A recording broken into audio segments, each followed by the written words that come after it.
TSF Entertainment.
All right, back in the building.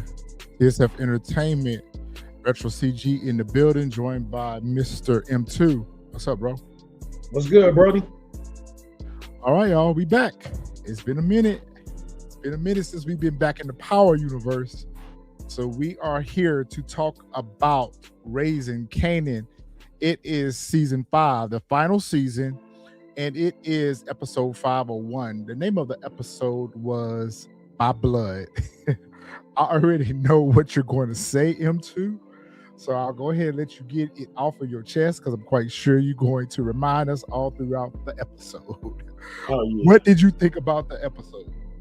Die Kanan. Right now. But we all know when Kanan dies, so you know. What I think overall about the episode, I think that it's probably likely going to offer a lot for this final season. Really hoping that they impress us and don't just jam it all into a few episodes and all that other stuff. Because, you know, typically in the end, that episode 9, 10 or whatever, in the end, they just jam everything in the last 2, maybe 3 episodes. Everything is chaotic and then the show is over. So hopefully we get something good. Out the gate with a $5 super chat from DeMarcus. What's up, bro? What up, DeMarcus? Jumbo Lulu. Right.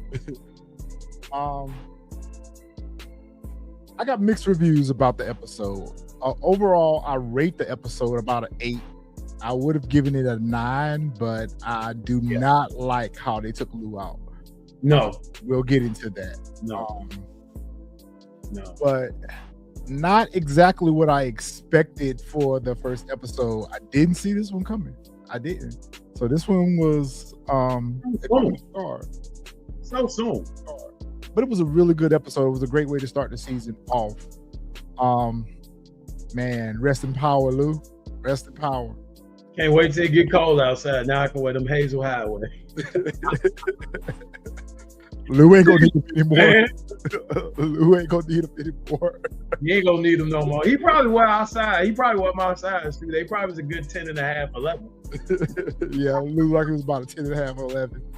DeMarcus says this episode was an 8 too. I agree. Yeah, I agree. Solid 8. Yeah, no doubt. All right. Well, we'll go ahead and jump on into the recap. All right. So the episode synopsis: Kanan makes a move that changes the Thomas family forever. Unique tries to regain a foothold on Queens as Breeze's new drug enterprises take shape. So can we start off by saying that I don't like Breeze? Like Breeze. I told y'all that though because of the fact that they associated him with Snap and Pop. That automatically made me not care for him at all. Disqualified. Yeah, he's disqualified. Right. Disqualified. All right. So the episode starts off exactly where we left off at the end of season 4, with Rock and Kanan having a confrontation at her house. Kanan ups on Rock, and they go back and forth. You would have thought here that Kanan would have realized that maybe I'm jumping to conclusions because his mom at some point stopped begging for her life. She stopped begging for Kanan to heed reason. Like she pretty much accepted her fate. When she closed her eyes, you know, she had pretty much accepted her fate that it was going to be over for her. When her bodyguard walks in, but here's my question. Where was the bodyguard at when Kanan first got there? Where was he at? On break? In the bathroom or something, on the back porch? Like, what was this guy at? Like, he comes out of nowhere and startles the man. Like, that was... All right, coming in with another $5 super chat for DeMarcus. I wonder why Rock didn't blame Ruben or frame Ruben for eliminating Lulu since Rock eliminated Ruben. I got some thoughts on that. She definitely could have handled the situation a little bit different, so I agree with you on that, DeMarcus. Yeah. All right, so Ruben pulled his strap out because I'm pretty sure at this point he didn't recognize that it was Kanan because he did have his back to him. But at the same time, I mean, you should be able to tell by his silhouette if you know that it was Kanan or whatever. So I don't know what Ruben was going to do because he told Rock later on in the episode that he wasn't going to pull on him, that he wasn't going to shoot him. But at the same time, he should have done something to distract him. But I'm not sure if that would have had the same result where Kanan would have ended up unloading on Rock. Lou pushes him out of the way, and it startles Kanan and his goofy ass turn around and shot Lou. Shot Lou. Lou goes down. What I'm mad about, and I'm just trying to figure out, did the actor piss them off in some sort of way? I don't like it when they take main characters like this and they eliminate them like this. We have been with Lou since episode 1, season 1. They didn't even give the man a speaking line, and 5 minutes into the episode, he's unalive. Like they should have showed this scene later on in the episode. Like we should have started off the episode with this. They should have led up to this. But I don't know. I don't know why they chose to eliminate Lou like this. If they were going to get rid of Lou, listen, I know it's the last season. I know that we got to move the characters out of the way, so we got to make room for origins. Everybody can't go over the origins. I get that. I'm ultimately fine with Lou's character being unalive because let's be honest with ourselves. We wanted Lou unalive way before now. Like if they would have did it in the season where he was drinking and he was telling and he was acting a fool, the season where they put him in rehab, if they would have done it in that season, I think everybody would have been okay with that. And I would have liked, if they were going to unalive the character, they should have had him go out in a blaze of glory. They should have had him go out worn. If he would have been taken out by Unique, which they could have done that. They could have had Unique eliminate him rather than him go out by Kanan. That's the only thing I don't like about how they unalive the character is that they chose to let Kanan be the one to do it. Why? And that's what's crazy. Like you had the situation where Warwell went after him and they burned the house down. They could have got him then. They could have eliminated him, like you said, when he was drinking and he was doing all the talking. They could have got rid of him then. They could have let him go out in the blaze of glory in this season, but they didn't. And it's just like, This is how y'all send this man out of here. Like, who did he make mad? Like in the real life, who did he make mad? Exactly, Lamar.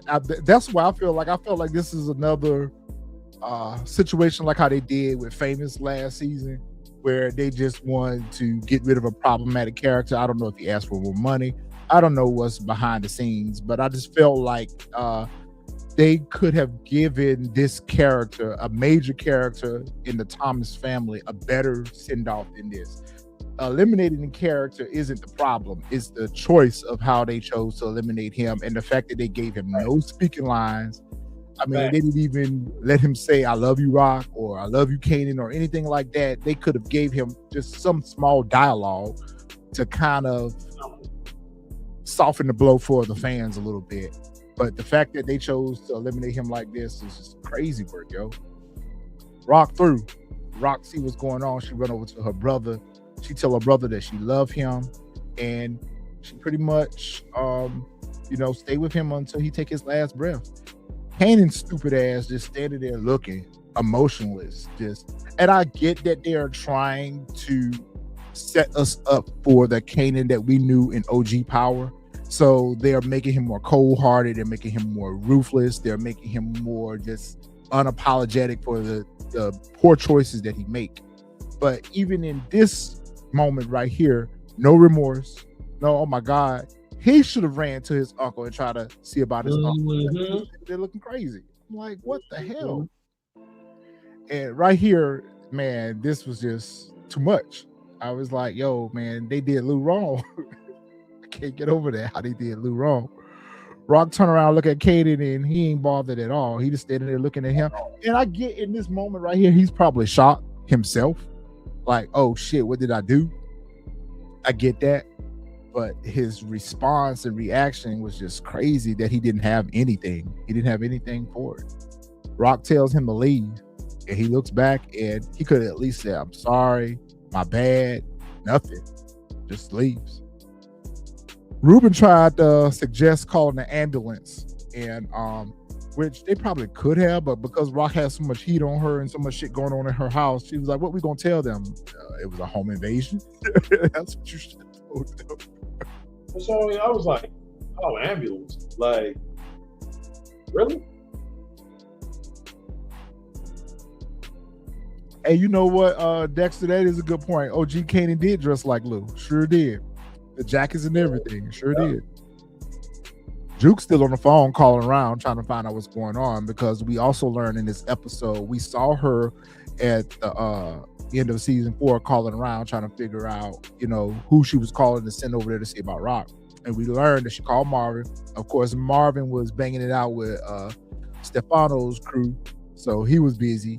So she ended up getting Lou on the phone, and Lou goes over to check on Rock. And of course, she can't get nobody on the phone, so she leaves herself to go over to Rock House to find out what's going on.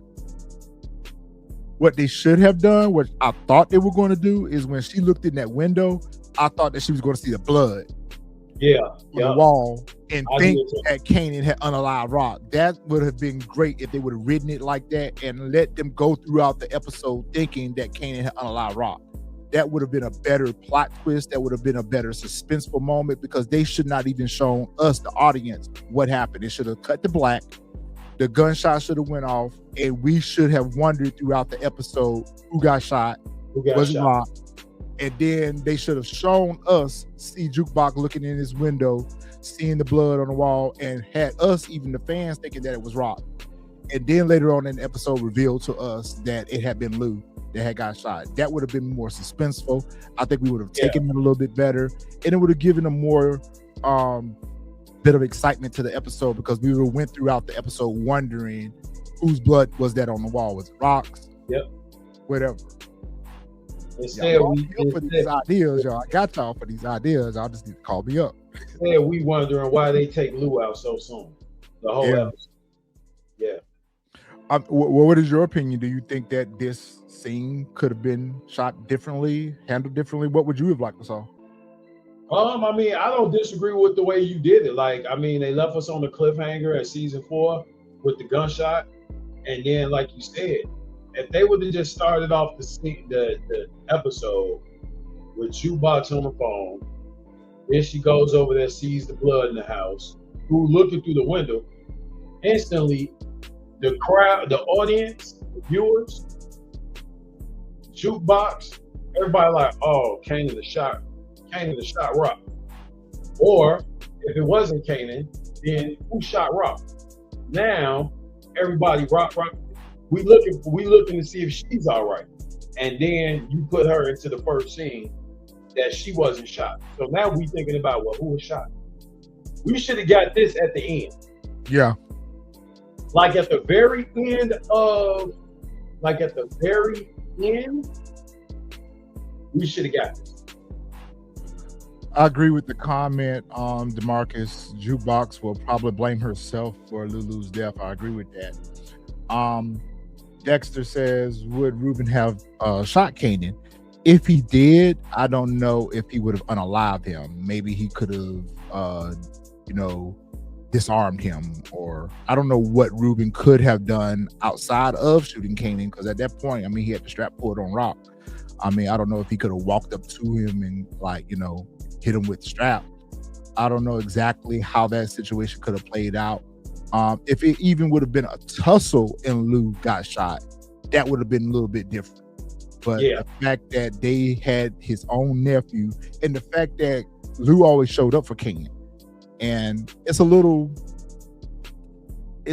ironic that it would be Kanan that take Lou out, because Kanan has always been in his feels about what happened to D-Wiz, and of course it was Lou that took out D-Wiz or whatever. But I don't know if Kanan ever knew that D-Wiz was taken out by his uncle. Yeah, he didn't know. So I think to the situation, I think this is where we get that whole statement when Kanan told Tariq, "You're not a killer until you kill somebody with drugs." Yeah. But I think after seeing this scene, it just shows how easily, even in youth, how easily Kanan was manipulated. All throughout the history of power. Because you got to look at how Ghost manipulated him. You got to look at how Tariq manipulated him. Tasha, everybody, Jukebox even manipulated him. So, Kanan is not that. He's the knife in the drawer that you keep around, but it's not sharp enough to cut anything. Yeah. They pack Lou up. I mean, pack him up. Rock said, clean up this mess or whatever, and they take him to the junkyard or a landfill, like where they dump trash and stuff at, and they leave him there.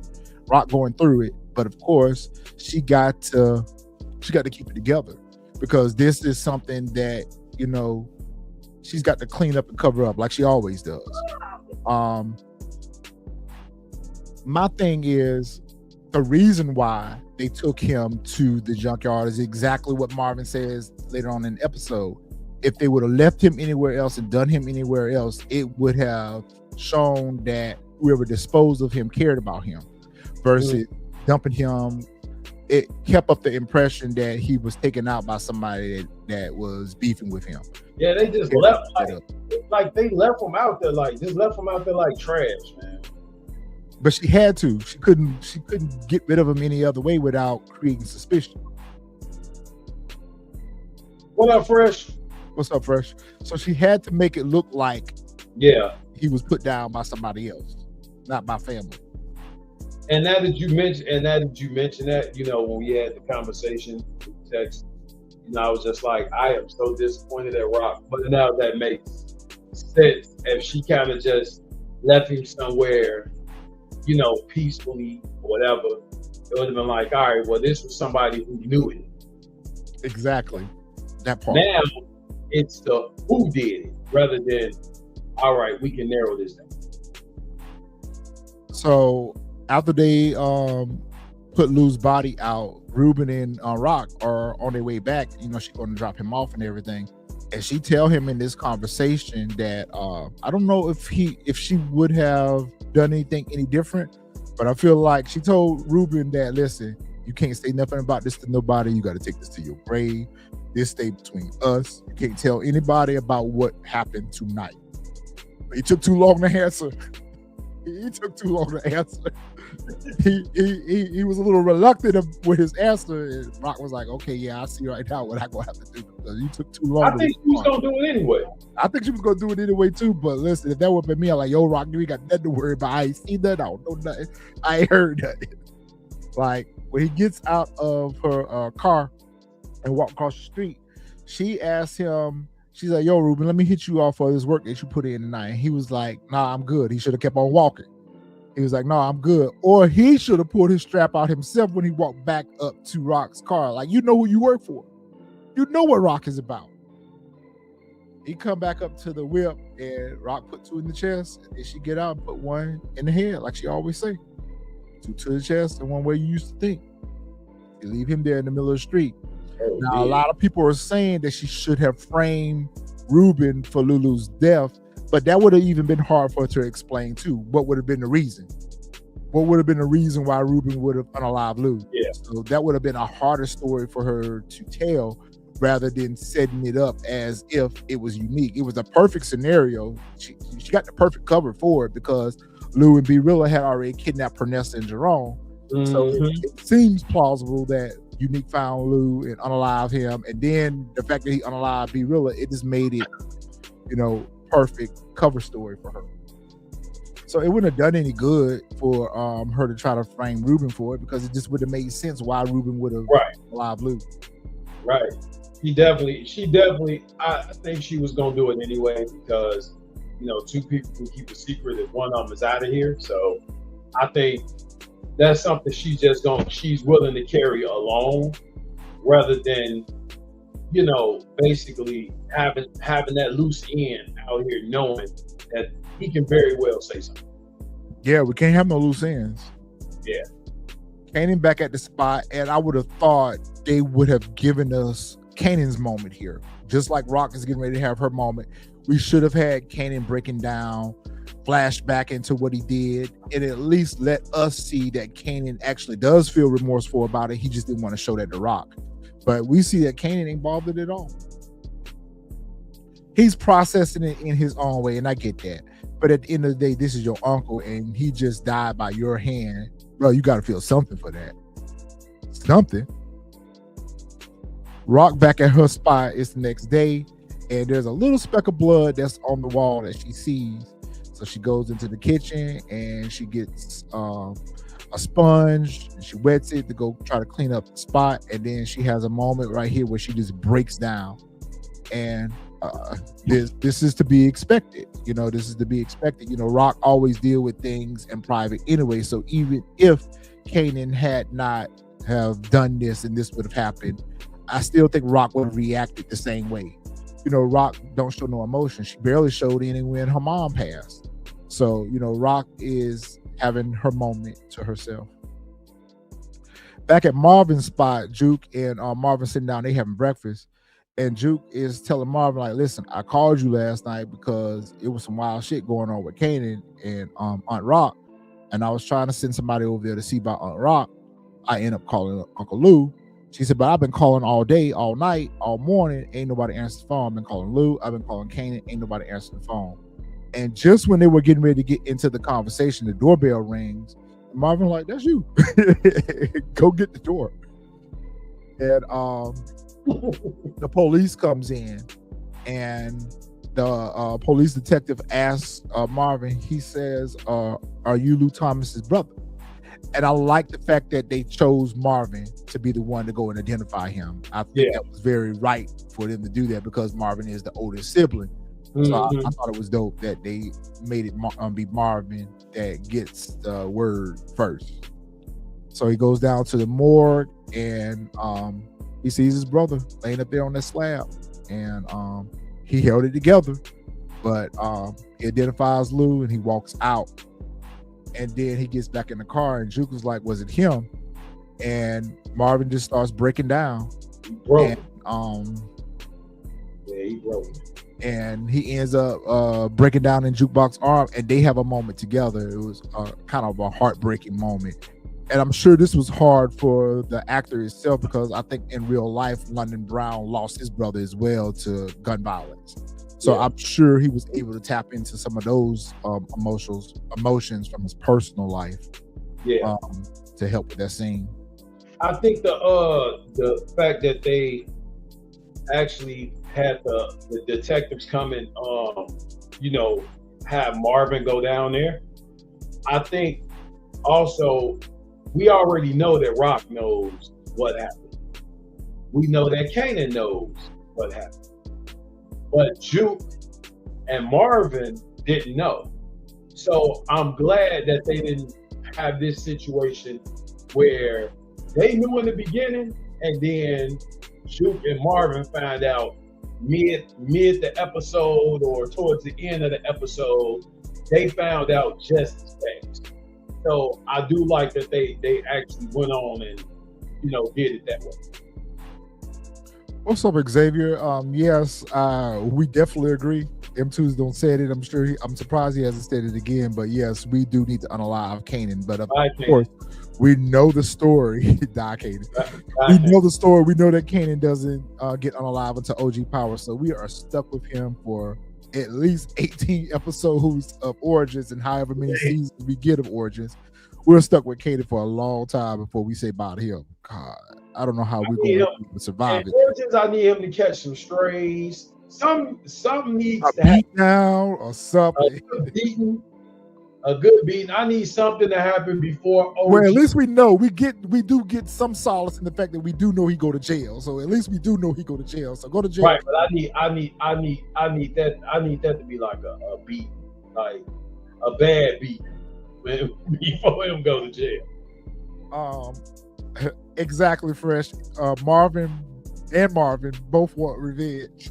Both Marvins want revenge. Right, man. Damn. Just took him out like that, man. Come on, man. And you know what? It's not even the fact that he did, because it really was an accident. But if you look at the whole circumstance, if he hadn't went over there to try to unalive his mom, he would have unalived his mom. So the Thomas family still would have been grieving at the loss of a family member by Kanan's hand. So the result would have been the same regardless of whether or not it was Lou or Rock. But I think even though it was an accident, it's the fact that he has no remorse behind it. He's not even affected by his own bad decision making, which his mama had to try to tell him all from day one that, Kanan, you get yourself into these mess. I always have to be the one to clean up your mess, and you stand there and point your finger at me all the time. And his manipulation is the result of this. He gotta go. I need something. Him to go out of a windshield during Origins. Something. I need something. Okay, I need y'all to help me understand this, because I don't remember Unique knowing that it was Lou and Rilla that snatched up Pernessa and Jerome. I didn't even know that he knew that Pernessa and Jerome had gotten snatched up. The guy that he was with, he mentioned.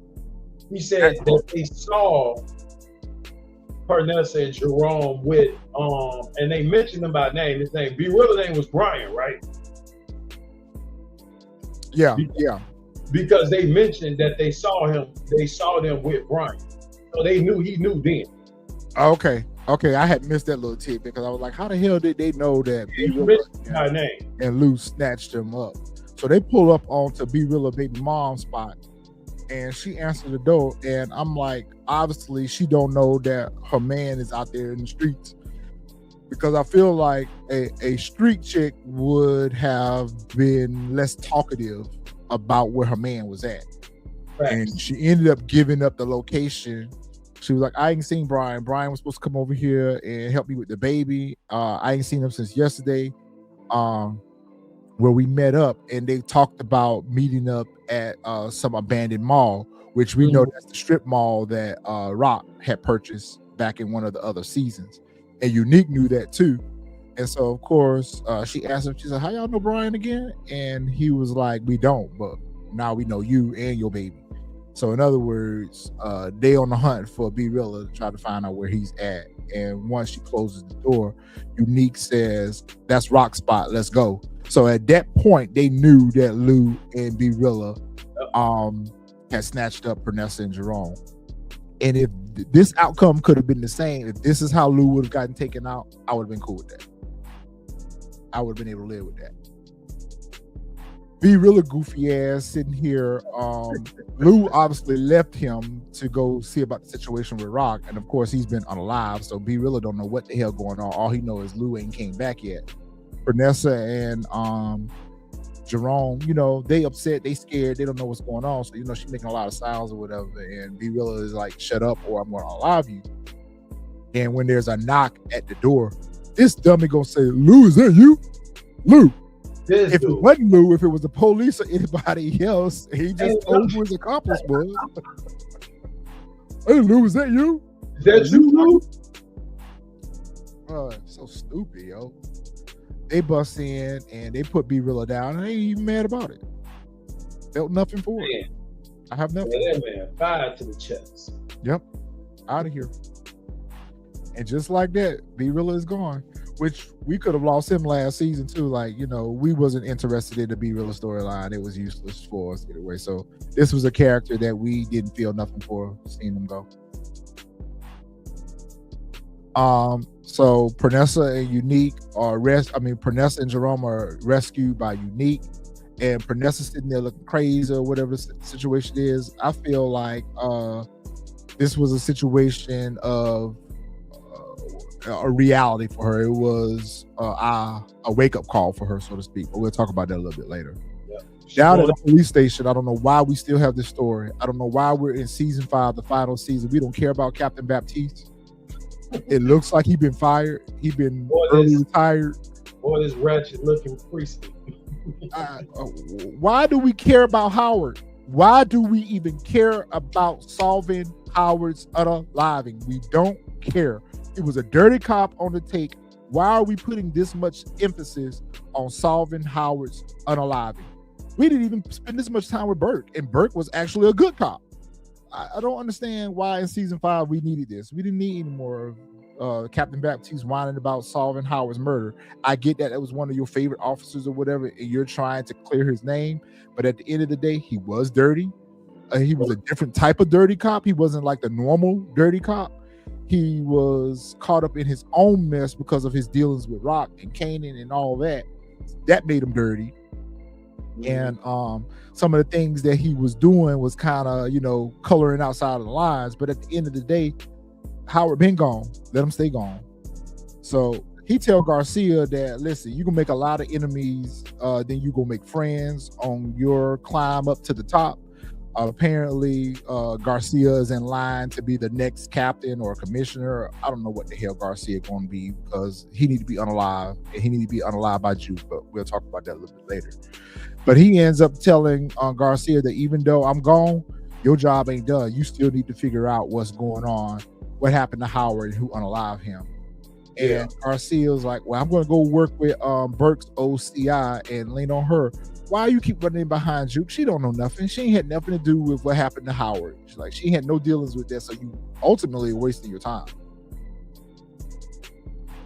Goodbye, Captain Baptiste. It's been real. At Rock's place, I felt like if Rock was going to keep this lie going, she should have shown some emotion. Although I agree with what she told Marvin. She did tell Marvin that, listen, you can't tell me how to grieve or whatever.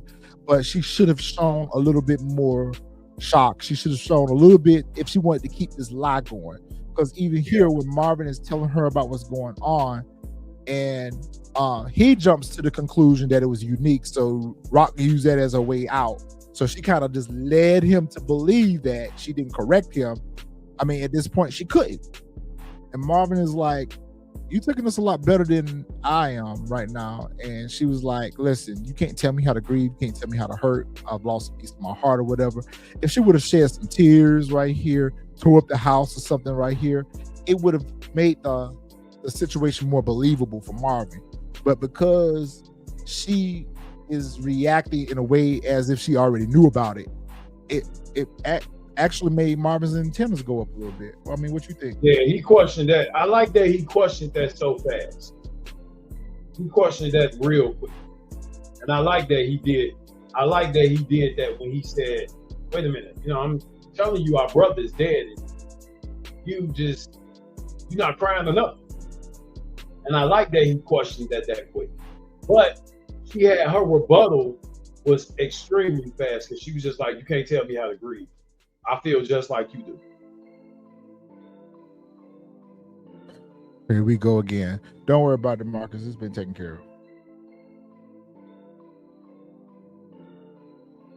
All right. So yeah, I agree with you on that.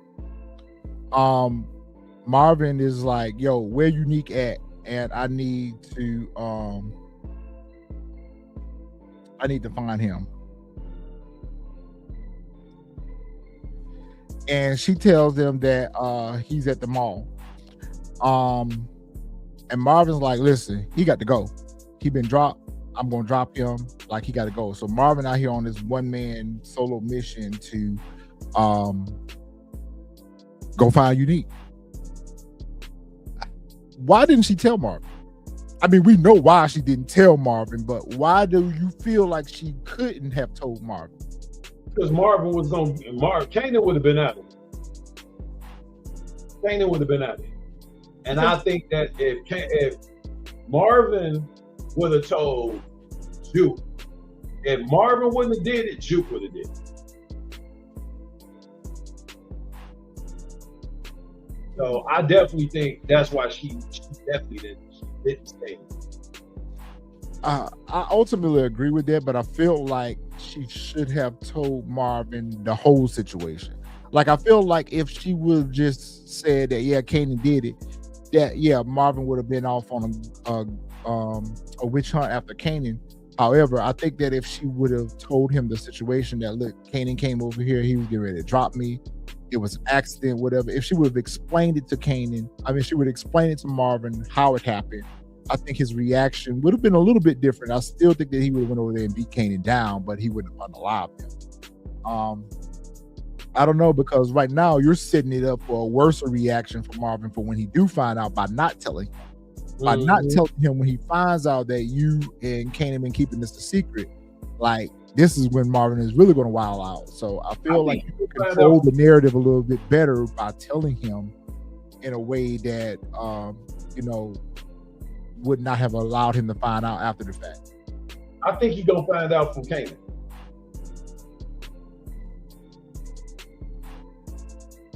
Okay, everybody's saying that Marvin would have put him down regardless. And you're right, y'all right. He may have. Marvin is real big on loyalty, and he's real big on family. And even though they beef with each other, whatever, family is family. And so, yeah, the more I think about it now, Marvin would not have stood for that. If he's anything like the Marvin I know, he definitely would have not stood for that.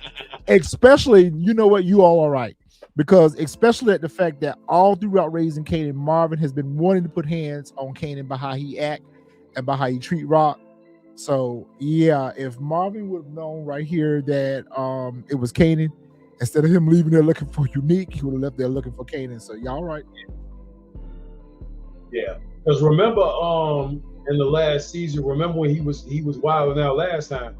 He told Rock, he said, "I told you that boy need a belt to his ass." Yep. So he definitely would have got Rock, Kanan up out of there. But at the same time, for her own brother's protection too, though. So, I mean, this is a sticky situation right here, because even though she tried to protect her son that actually came there to unalive her, she's actually protecting her son that just unalived her baby brother, their baby brother. Right. And at the same time, you sending your older brother out here on a suicide mission, on an unaliving mission. Well, she told him when he said, "Where's Unique?" He was asking about Unique.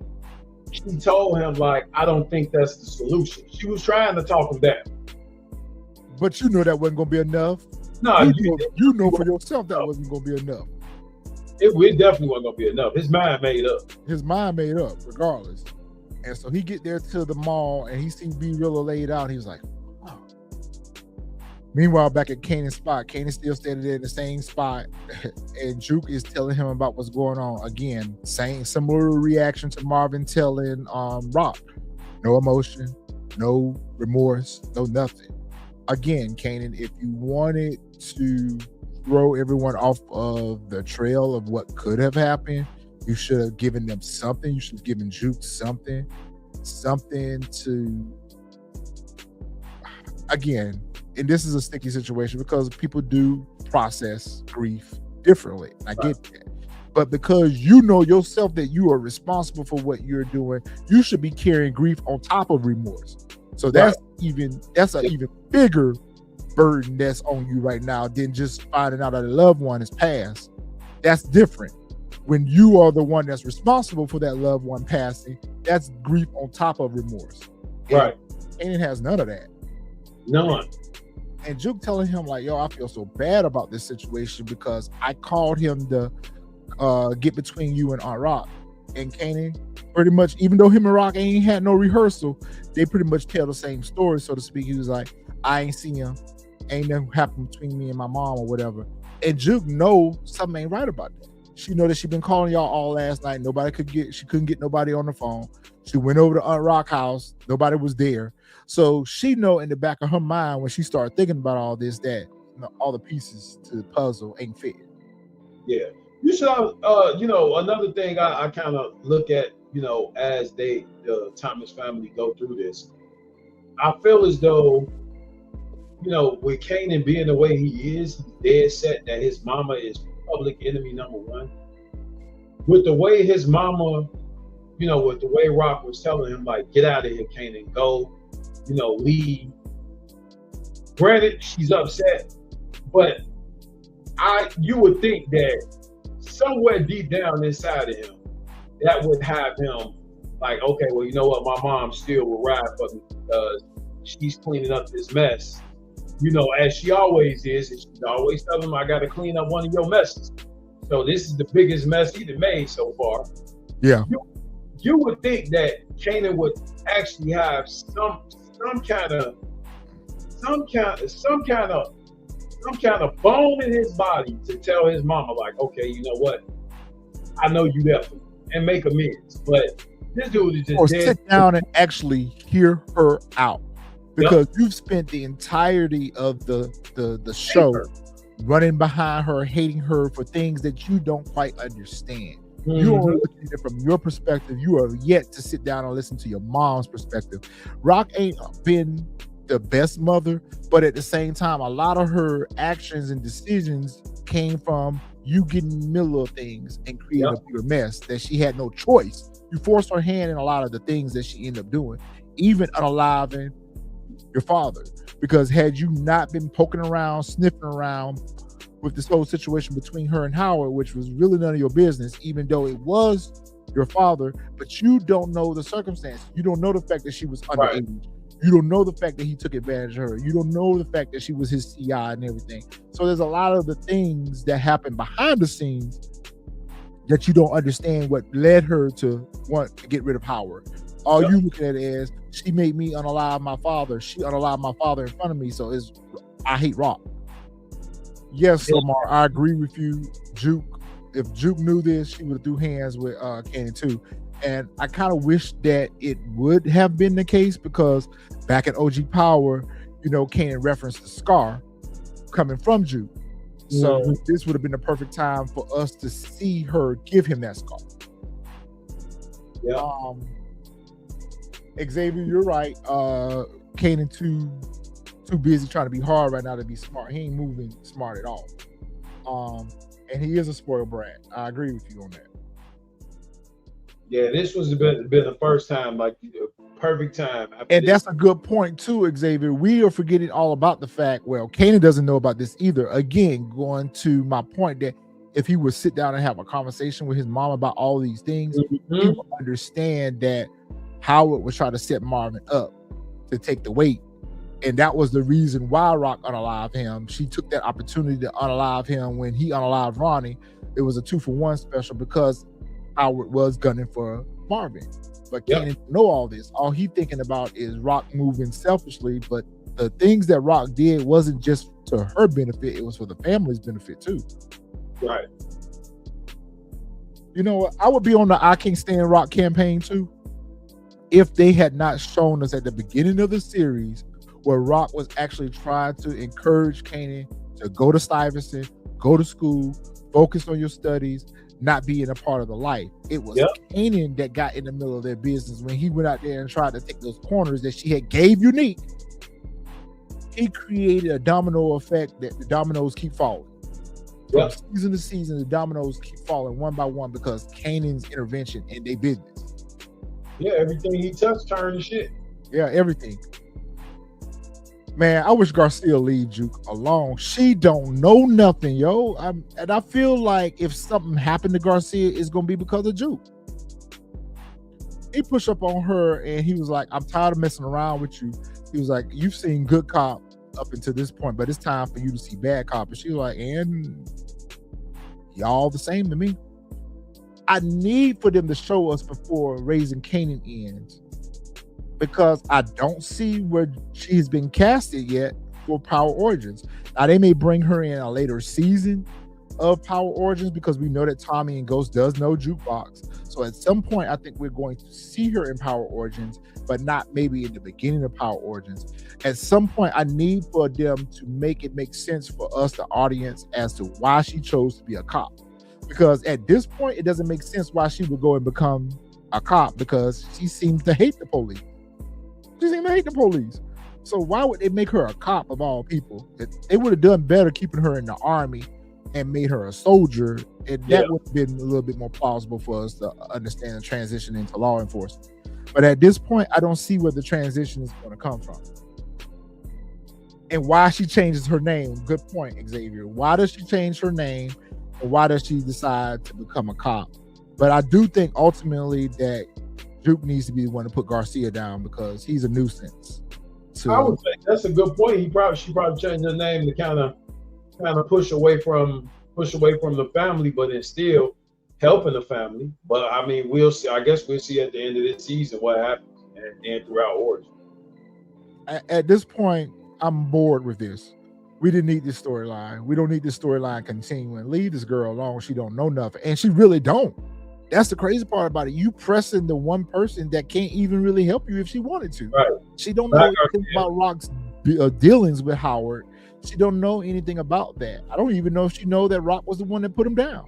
Now, she may know via Kanan, but other than that, you know, Jukebox ain't really involved in the family business. She know her family slide, but at the same time, she not out there sliding with them. So she don't really know the ins and outs of what's going on. So you wasting your time running in behind her all the time. Leave that girl alone.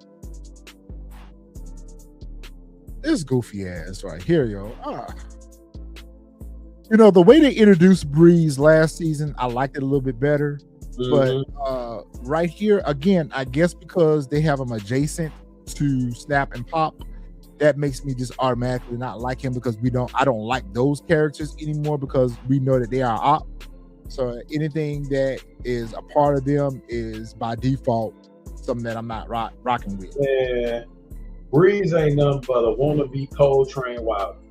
He look like Coltrane, though. He ain't Coltrane. He ain't no Coltrane at all. He ain't no Coltrane, that's for sure.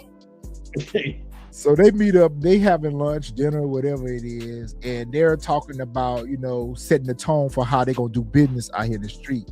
Snap and Pop tell them they got money on the street, and I don't understand why they want Kanan so bad, other than to really just twist the knife and Rock. Maybe, I guess that's the real reason for why they want to utilize Kanan so much, is because they really want that to be something that get at Rock. But even Breeze says that, listen, I get the whole situation with Kanan. He's a unique situation, but I don't understand the situation where Unique, he's redundant. And as expected, Breeze comes off as very arrogant, very cocky. And he's like, yeah, I got money out here in these streets. East New York, Queens, all the same. You know, I'm going to get this money and everything. And he just talking about, you know, how he plans to take over Queens. But he still doesn't understand why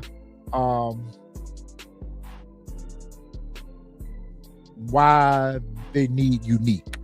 what is the purpose of Unique? And I don't understand it either.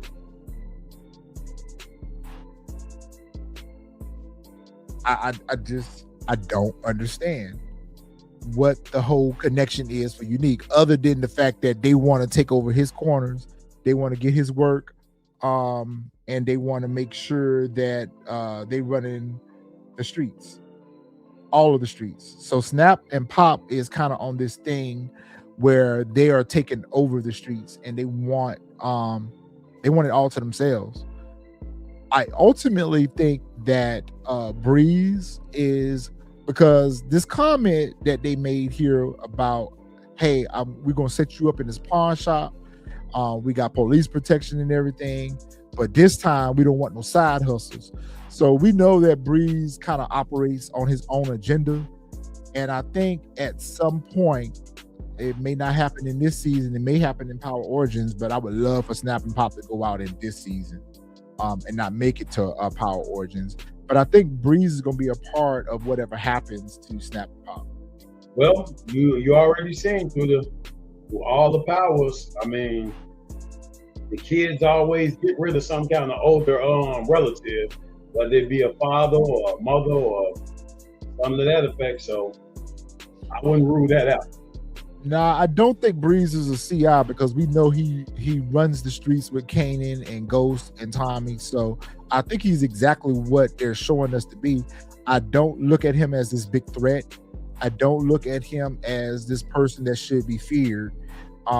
If they would have given us a little backstory about him when they introduced him last season, then this would be a little bit more believable. But he just seems like the new player on the scene right now, and like, why should everyone be fearful of him? Why should he be a threat?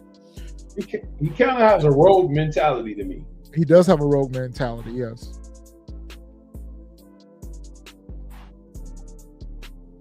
Yes, Xavier, one could say that they probably want him because of his connection to the Italians, but he's now lost that. So Unique don't bring nothing to the table no more other than a few soldiers and a few corners. Other than that, Unique don't really have much to offer them for their organization.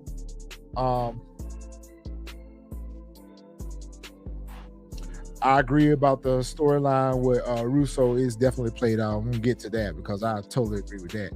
They toasted up and they brag about how they got all this money on the streets and how they gonna run this, but I think I got a good way to pack up Snap and Pop. I got a good way for us to go ahead and pack them up. Speaking of Russo, Unique over here asking if Phil Russo is, were you the one responsible for putting Lou Thomas down? Because if so, that's gonna blow back on me. He was like, I ain't got time to deal with you moolies. He was like, I got my own problems I'm dealing with right now. He was like, I don't care nothing about y'all moolies and what's going on in Queens. He was like, in fact, you on your own right now. Get up out of my place. Get up out my house. Get out my house, you moolie. He did put him out real smooth though. Like, yeah, I ain't got nothing to do with that, but you I ain't got nothing for you. I got my own problems. Got my own problems. This story does seem redundant, and let's just be honest. All of throughout Power, even OG Power, all of the storylines with the Italians have always been like this. They've just kind of been background characters or whatever. They've not really been a real threat. They've not really been a major player. The closest we got to any of them being any kind of a threat was the Serbians. Yeah. Now the Serbians, they were something to be feared. The rest of these Italians, they just kind of been there shaking down, getting a little cut or whatever, and just been in the background pretending to be some kind of threat, but they ultimately always take them out. So yeah, I agree with this. We don't care about the Italians in this season right now. Bye. We don't care. We don't care. One man war machine Marvin goes over to Unique's tailor shop and he got the gat in his hand but decides to bust the window with his hand. Why you just didn't use the gat? Why you didn't use the gat to bust the window? Right. He go in looking for Unique and he see that Unique is not there and he just in a fit of rage destroys the tailor shop and just tears it up. And because in this moment right here, he thinks that Unique is responsible for what happened to his brother, and he just letting out all that anger and frustration. Some good acting right here with London Brown, Marvin. He did a good job, and he just fucked up Unique shop. He tore that place up. He tore that place up with his bare hands, literally. Rock be on it, boy. I tell you what, Rock don't miss a beat. She don't miss a beat. So she pull up to Hafiz's spot, and looks like one of his men is putting a prostitute in a taxi. And the prostitute speaks out loud. She was like, "You tell Hafiz the next time he need to make time for me because I got another appointment across town that I need to get to, and my time is important too." So Rock is peeping all this. She's literally sitting here listening at this whole conversation. And as the girl gets in the cab, she peeps that. So she's going to use that for another day. She's going to file that away for a rainy day. So we know that she's going to do what we've seen done many a time with prostitutes on Power in the Power universe, is she's going to use this young lady to get to Hafiz, because of course Hafiz threatened her, and Rock is going to use this as an opportunity. So she peeped that as the girl was getting into the cab. She tell her, and shout out to Patina Miller, she's just great. She does great in this role. Really enjoying her acting in this role. She tell the henchman that she need to see Hafiz.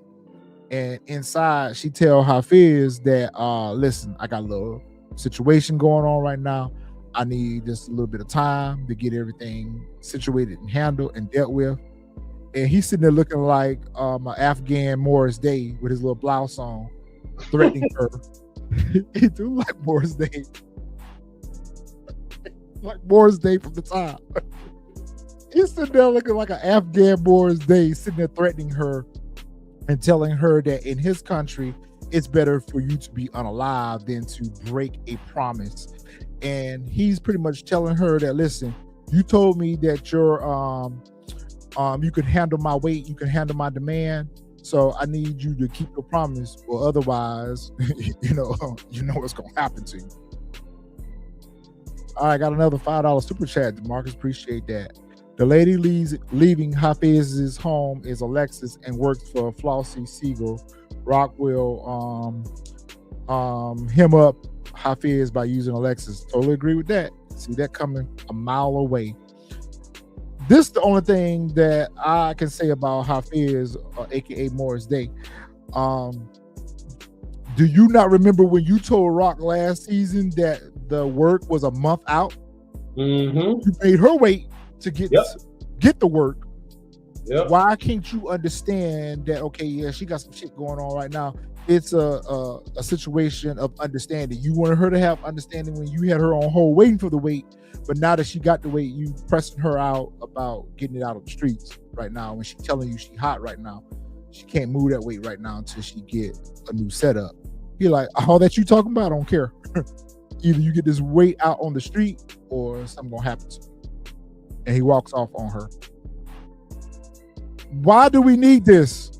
If they are showing us this because of what I think is going to happen, I am going to feel some kind of way about it. So let's just go ahead and cut to the chase. Are they setting this up for this little girl to tell on Marvin, and Marvin end up taking a bid for unaliving her foster parents? Yep. That's the only other relevance this story can bring to this season. If that's not going to be the outcome, why spend time with this? Why do we care about Amber? We don't care about this little girl anymore.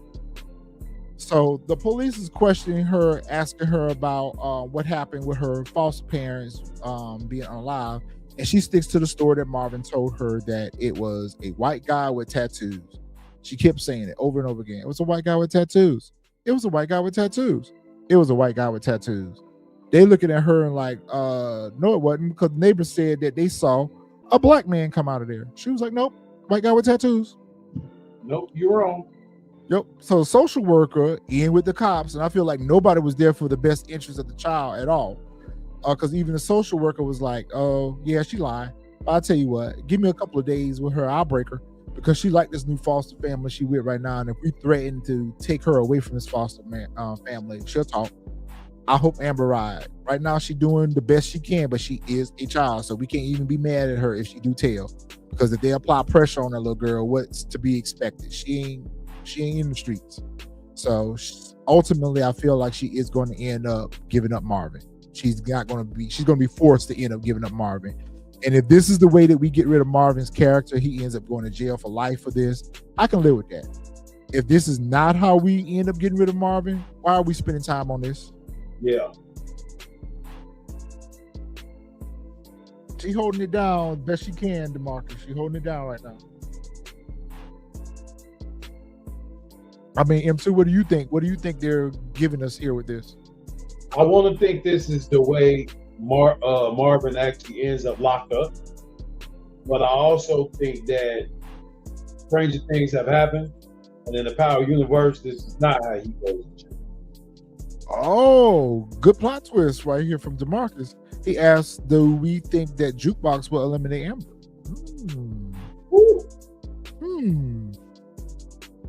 Could be. Could be. That's a good one. That's a good one. That's a good one. Ultimately, how would you like to see Marvin leave the show or leave the season? I would, if Marvin is going out, I mean, I would like, in all honesty, he go out in the play. I do too. We didn't get it with Lou. I would like to see him go out in the place. I don't think putting Marvin behind bars, I don't think that's something I would, that's going to be good for his character. I think his character, we got to have him go out in the blaze and probably go out in the blaze about Lou, and then find out that it wasn't Unique that did it. I don't know, Dexter. I don't know if Marvin still had them diamonds or not. I would like to have thought that he would have fenced those diamonds that he stole from Quan. I was thinking about that too, but I would have liked to think that he would have, with the guys that robbed Quan's makeshift casino, I would like to think that they would have fenced those diamonds and got the money for it. I don't think that Marvin's still probably holding on to those diamonds. But let's just be honest. Marvin has done so much; he can go down for any number of his crimes that he has done.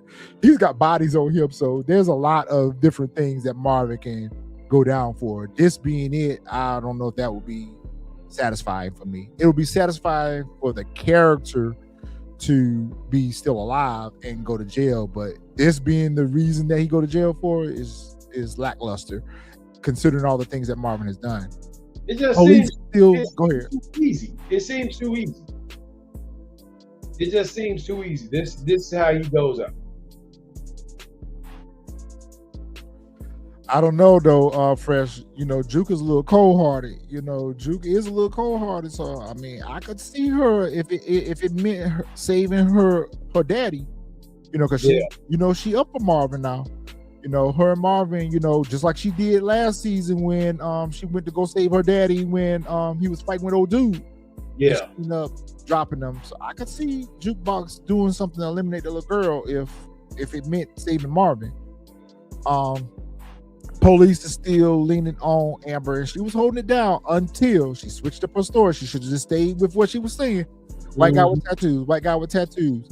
She added a twist to it the last time she said he had tattoos all over his body. Yeah. He was like, oh, you saw his body? So he had a shirt open? And she should have said, oh, he had a shirt unbuttoned, or he had a tank top on, or something like that. But of course, this is a child. She ain't quick on her feet with the lock. So all she doing is what Marvin told her to say was white guy with tattoos. So she's doing her best to try to get them up off her or whatever. So ultimately, I think the little girl gonna break. Appreciate the super chat. Lamar with a $5 super chat says Drew could take out Amber for loose ends connecting to Marvin, and Marvin take the fall for it, and maybe that's how he gets locked up. Okay, that's a good twist. That's a good twist too. I like that one. I like that. Ultimately, if Marvin goes to jail, I guess I could live with that. Actually, to be quite honest with you, out of all the characters from Raising Kanan to see in Origins, I would like to see Marvin. And I think maybe that's why we haven't gotten any information on Jukebox or Rock or Marvin's character going to Origins, because that would tell us how season 5 ends. So maybe they're keeping that under wraps. Maybe some of these characters do roll over to Origins, because we know that Tommy and Ghost know about Rock. So that's at least to say that Rock survives maybe the first season of Origins. And the fact that they're bringing Tremont over to Origins, who is this story going to be centered around with? Is it going to be with the Thomas family? So it would make sense to carry Marvin's character over to Origins, at least for the first season. Yeah. $2 super chat. All right, I'm liking these super chats coming in tonight, guys. We appreciate it. We really do. I think Tommy also will eliminate Marvin. I don't see Marvin going down by anybody else's hand. I don't think there's an even match for anyone on the show for Marvin right now. Maybe Unique. Maybe Unique is the only person I can see putting Marvin down. And even with that, y'all gonna have to give it a good story arc for Unique to get the drop on Marvin. For anyone to get the drop on Marvin, it got to be somebody, badass. Yeah. To be quite honest with you, instead of having Kanan unalive Lou, I would have even accepted Kanan unalive Marvin. If that situation would have been in reverse, instead of Lou going over there, it being Marvin going over there, and Jukebox having to find out that it was Kanan that put her father down, that would have been much better conflict. Much better. That would have put a strain on that. That would have put a strain that they are on their relationship, and would have explained to the fact of how we met Jukebox and OG Power, why her and Kanan's relationship was so cold and so unloving. It was just all about business, and it was all about the work.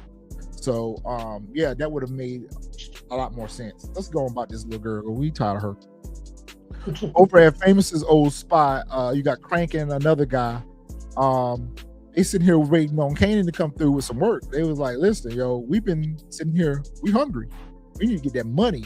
So I guess Breeze got his pawn shop up quick, fast, in a hurry because Snap and Pop just gave it to him. But however, these boys already know about it. Say, hey, we heard about this pawn shop over here putting niggas on. And if you don't get your act together, we finna go over here and see what he talking about. We quit. Like, how much he paying? And they were like, what are you putting out right now? Like, what's up? So we quit. Kanan soldiers, they trying to hold out for some work, but Kanan dried up right now too. So I can't remember where Kanan was getting his work from. Where was Kanan getting his work from, DeMarcus? Why does Kanan not have product right now? Was he getting his work from Quan too? I believe so, yeah. So when Marvin put Quan down, it dried up Unique and Kanan? Yeah. Okay. That's probably why Kanan doesn't have any work. I just couldn't remember where he was getting his work from because I thought he was getting it from Snap and Pop.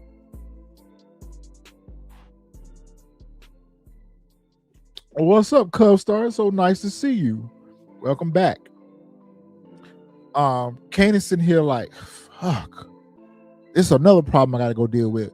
Because remember last season, he really took a hit when OC robbed the storage of all his money. So he ain't got no money right now. Plus all the situation going on in his family. Plus he ain't got no work right now. So this is kind of forcing Kanan's hand to end up having to go work with Breeze too. Because I think initially Kanan was not interested in wanting to work with Breeze. Yep. Now his work is talking about going over there because he ain't paying nothing. You know what? That's a good question. I think they were getting their work from Stefano, right? Yeah. Who was Snap and Pop getting their work from? Or if it was because they wasn't getting it from Quan, or they got a connect that we're not aware of yet, or they have not made us aware of where Snap and Pop was getting work from. They was getting work. They was getting work long before. They really didn't mention who they connects were. They just pop up with work.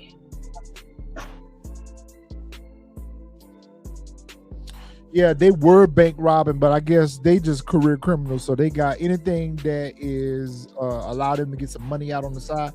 I think what they do is they don't necessarily sell drugs per se. They finance people and then they take a cut of their business. Yeah. So they put the money up for people to put their work out on the street and then they get their cut from it, is what I think they do.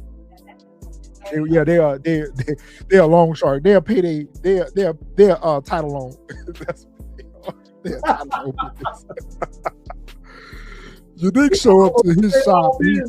They all title loan business. They'll check cash it. You talking about pay their loan business? They'll pay their loan business. They'll pay their loan business.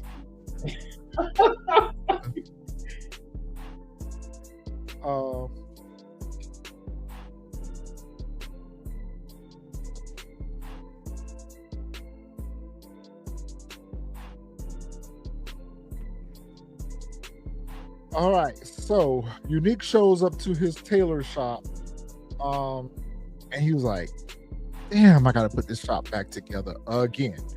And he was like, "Fixing my face was cheaper than putting the shop back together. It's time for you to put that shop out of business." You're right, they tear it up all the time.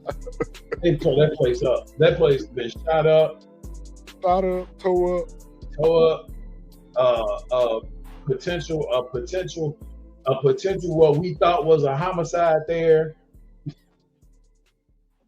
And you would have thought the police actually had that place, kind of, locked down, because Howard even mentioned finding the pipe there with hair on it, and he managed to get it back. Yeah, you're right. And old boy, it's dope to see old boy that run the tailor shop. He's still hanging on. He been here since season 1, whatever. But where were you when Marvin was tearing out that place? Where were you at? Maybe you had a day off. Where were you at when Marvin was tearing up that tailor shop? Nowhere to be found. Nowhere to be found. Right. So Snap and Pop come in, whatever, and they meet with Unique. And they cracking on Unique, talking about love what you done with the place or whatever. And Unique take them out back, and he pretty much let them know, he's like, "Listen, I'm gonna cut to the chase. Like, things looking real, things looking real dry out here for me, whatever." He's like, "So if that proposition that y'all made earlier is still on the table, let's talk about it." And they was like, "Okay, cool, but you need to go talk to our nephew and see if y'all can work together." So, Unique, you out here applying for a job that you really don't want. So I didn't really understand that, but we'll talk about that in a second. Unique hesitantly agrees to go meet with Breeze. This is another storyline that I feel like is unnecessary at this point. However, we did get something that is very foreshadowing out of this conversation, and I thought it was very foreshadowing. So Juke is over here with Aisha, telling Aisha about what had happened with her uncle and everything. And Aisha is just trying to be supportive and understand this as much as she can. But at the end of the day, Aisha is trying to keep a positive perspective about what's happening. And she tells Juke that, "Listen, I know a lot of bad stuff is happening right now, but you can't look at it like that." And Juke like, "Are you serious? Like, everybody around me keeps unaliving and keeps dying." She was like, "Why do I feel like the same thing ain't gonna happen to my dad, or the same thing is not going to happen to me?" When she said that, I was like, damn, the same thing did happen to her, and by the same person. Yep. Same person that put her uncle down is the same person that puts her down. Wow, that was foreshadowing. That was foreshadowing. Definitely was.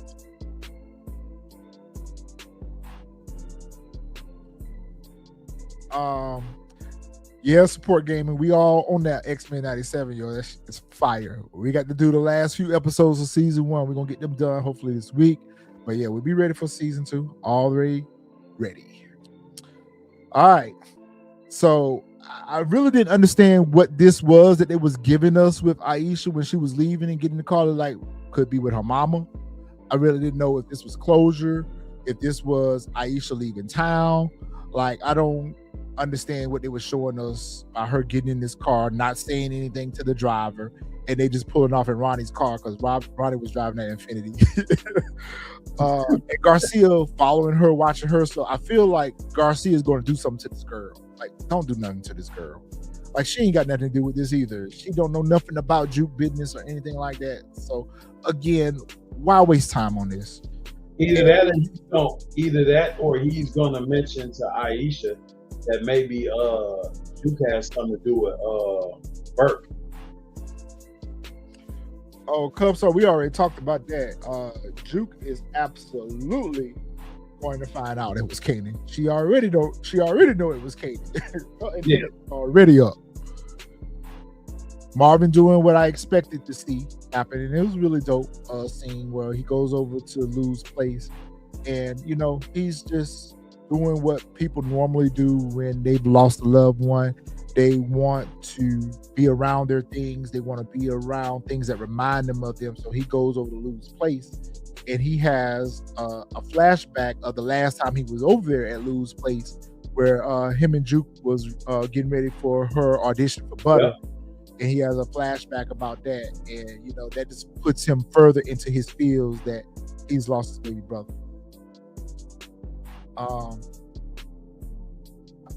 Why did we need what was old boy name from Ghost book Ghost that was running the Fight Club? Was it Zion? Why did we need a repeat of this with this Gladiator, aka Fight Club? Yeah, I guess this was our way of showing.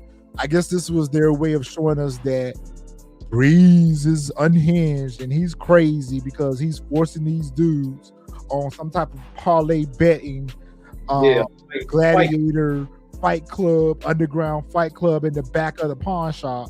That 2 men come in, 1 man come out. So it's a fight to death. Breeze's right-hand man already side-eyeing Kanan, which I don't even understand why at this point. He hasn't even had any interaction with Kanan. He already side-eyeing him.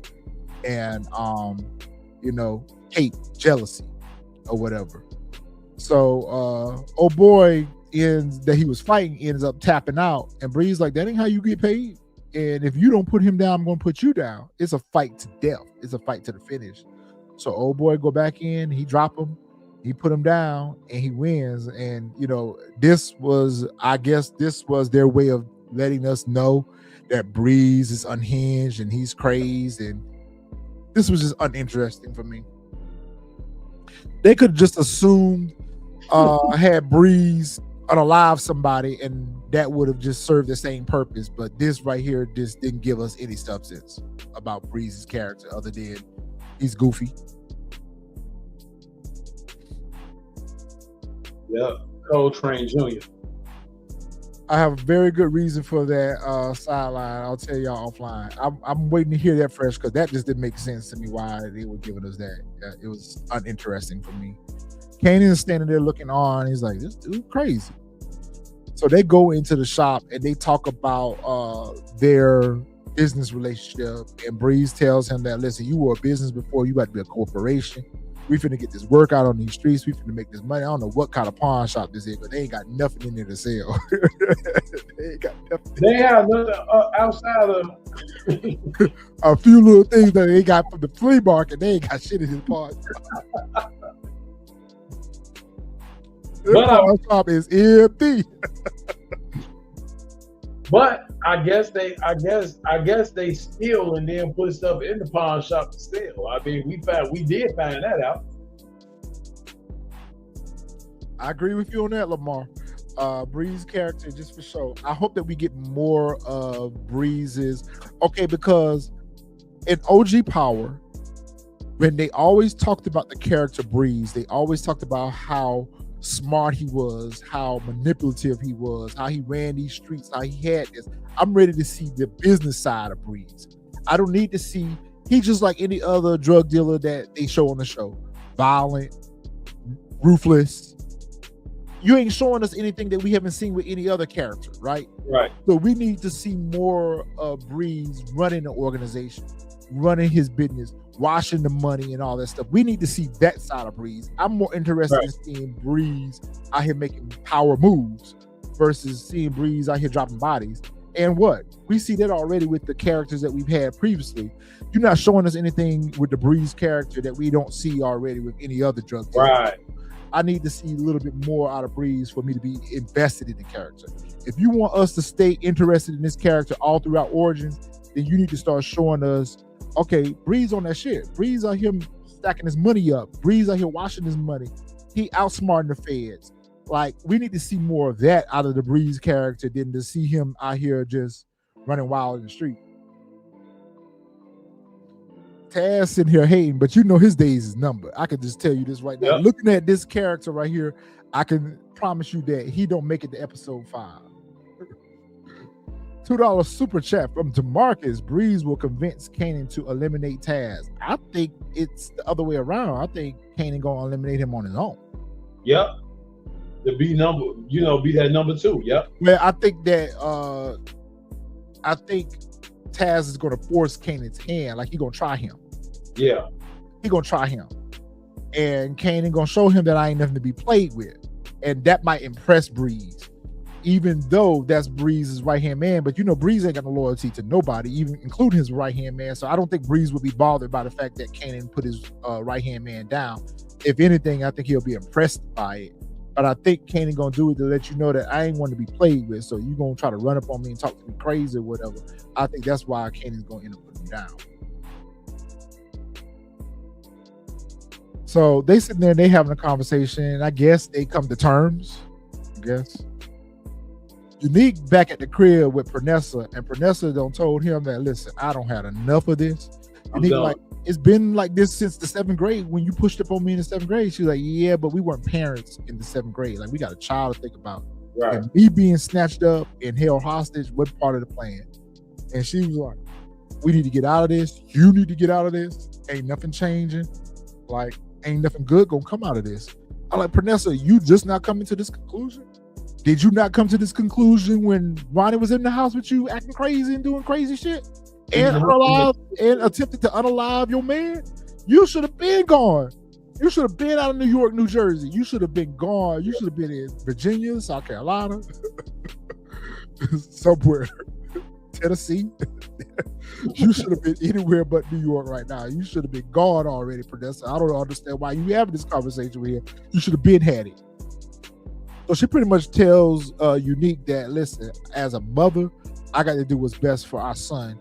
And even if that means protecting him from you, I feel her on that, but too little too late. I like Pernessa, but they waited too long to have Pernessa come to her senses. But I guess I was gonna say, they waited too late to give us some common sense. Yeah, they took a while to give us some common sense, but I guess her being snatched up by B. Willa and Lou was the straw that broke the camel's back.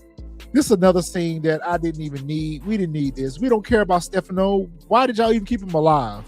Like, we don't care. He laid up in the hospital telling his men about, the situation with Phil Russo. He's like, I know y'all got a lot of questions for me about why I was meeting with him or whatever. I want Phil Russo head on a spike, blah, blah, blah, blah. I don't care if it starts a war, blah, blah, blah, blah. Bye for you, Stefano. We don't care. All right. Pernessa packing up that Lexus, and she heading up out of town. She hugged Unique, and she tell Unique that she love him. She gonna always love him, but she got to get up out of town.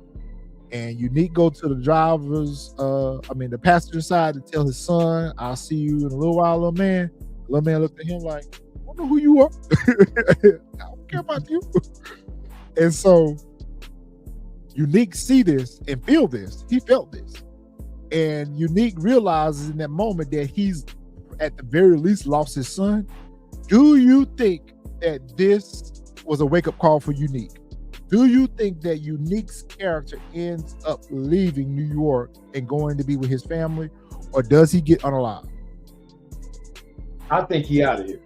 It does look like a final goodbye. I agree with you on that, Dexter. It does look like goodbye. Or is it goodbye for now? Nah. And he ends up realizing that ain't nothing left for me here. I gotta go be with my family. I think he out of here this time. Is that satisfying?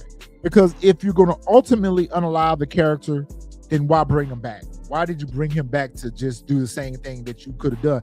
We could have left the character unalive back in season 3 and been done with it.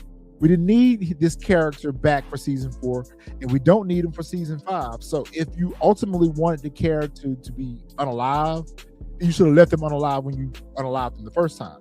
To me, it's kind of a wash and repeat if you end up unalive and Unique, because that's kind of what we've expected all along. Or is it more befitting for him to have had this conversation with Pernessa for Pernessa to leave and him realizing that his son don't even see it for him no more, that he escapes near death. Let's say this. He escapes near death again and realizes that ain't nothing left for me in these streets. I want to go be with my family. To me, I would like that to be the end of Unique's character. That might be dope. Going to jail, I guess that could be the second way the character goes away. But him being unalive, I don't think that we would be affected by that. I don't think we would take anything away from that. That wouldn't leave us with nothing. Like, okay, he's unalive again. And like, there's nothing for us to take away from that if he unalive the character again, where you could have just left him unalive. It was just a waste of bringing it back just to do the same. Unless he leaves. But Stefano uses him to get rid of Russo. I can see that. Another $5 super chat from DeMarcus. I hope Jukebox tell Unique that Rock got rid of his baby and eliminate Unique to break him twice. I don't see why she would. I don't see what would be the reason for Juke to tell Unique, unless it was a situation where Unique was trying to unalive Rock and she ended up telling him that to save Rock. But again, that's a kind of wash and repeat. I felt like that should have came out by now. So I agree with you on that. I feel like that should have came out by now, but I think it would be more impactful if it came from Rock directly to Unique than him finding out any other way. But at this point, nobody believed anything Rock say anyway. So even if she did tell him, he probably wouldn't believe it. Right. Ultimately, I do want Unique to realize that everything he thought about Rock was wrong too. But I just don't see that happening. I just don't see that anyone. It's just like everyone all throughout Power hated Ghost and always thought Ghost was the bad guy. Ghost died with people not knowing the truth, including Tasha and Tariq. So I just don't see Rock's name getting cleared. I think everybody's going to end up continuing to hate her throughout the end of her character. Breeze handled this situation a lot better than I expected, because I thought he would have put some hands on old boy or whatever, because Taz missed one of the re-ups. And he was sitting here telling Taz, like, you dummy, you can't mess up the re-up because we've lost money in the streets. And most importantly, if you mess up the connect, then you messing up our business. And so Taz's response to that is basically, my bad. Oh, by the way, you finna give Kanan these corners? And he was like, yo, don't worry about his business, worry about your business. So that might be right there. Exactly. Go ahead. That might be it right there. Yep. That is right there. That's Breeze's way to manipulate Kanan into getting rid of Taz. That's it right there. That's it right there. He done messed up. Breeze want him gone. Breeze is gonna use Kanan to get him out of here.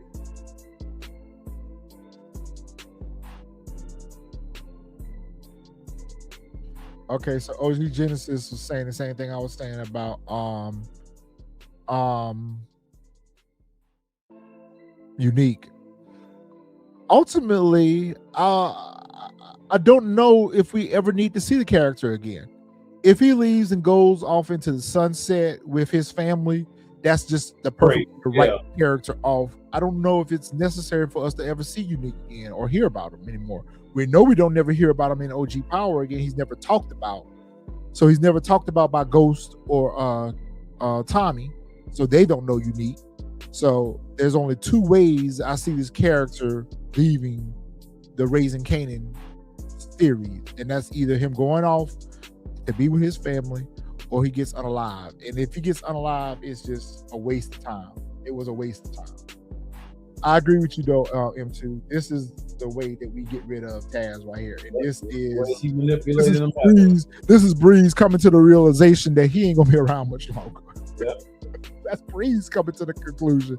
Yo, bro, you ain't finna be around much longer. You mucking up our business like this out the starting gate. Y'all just set up shop and you missed your first re-up already.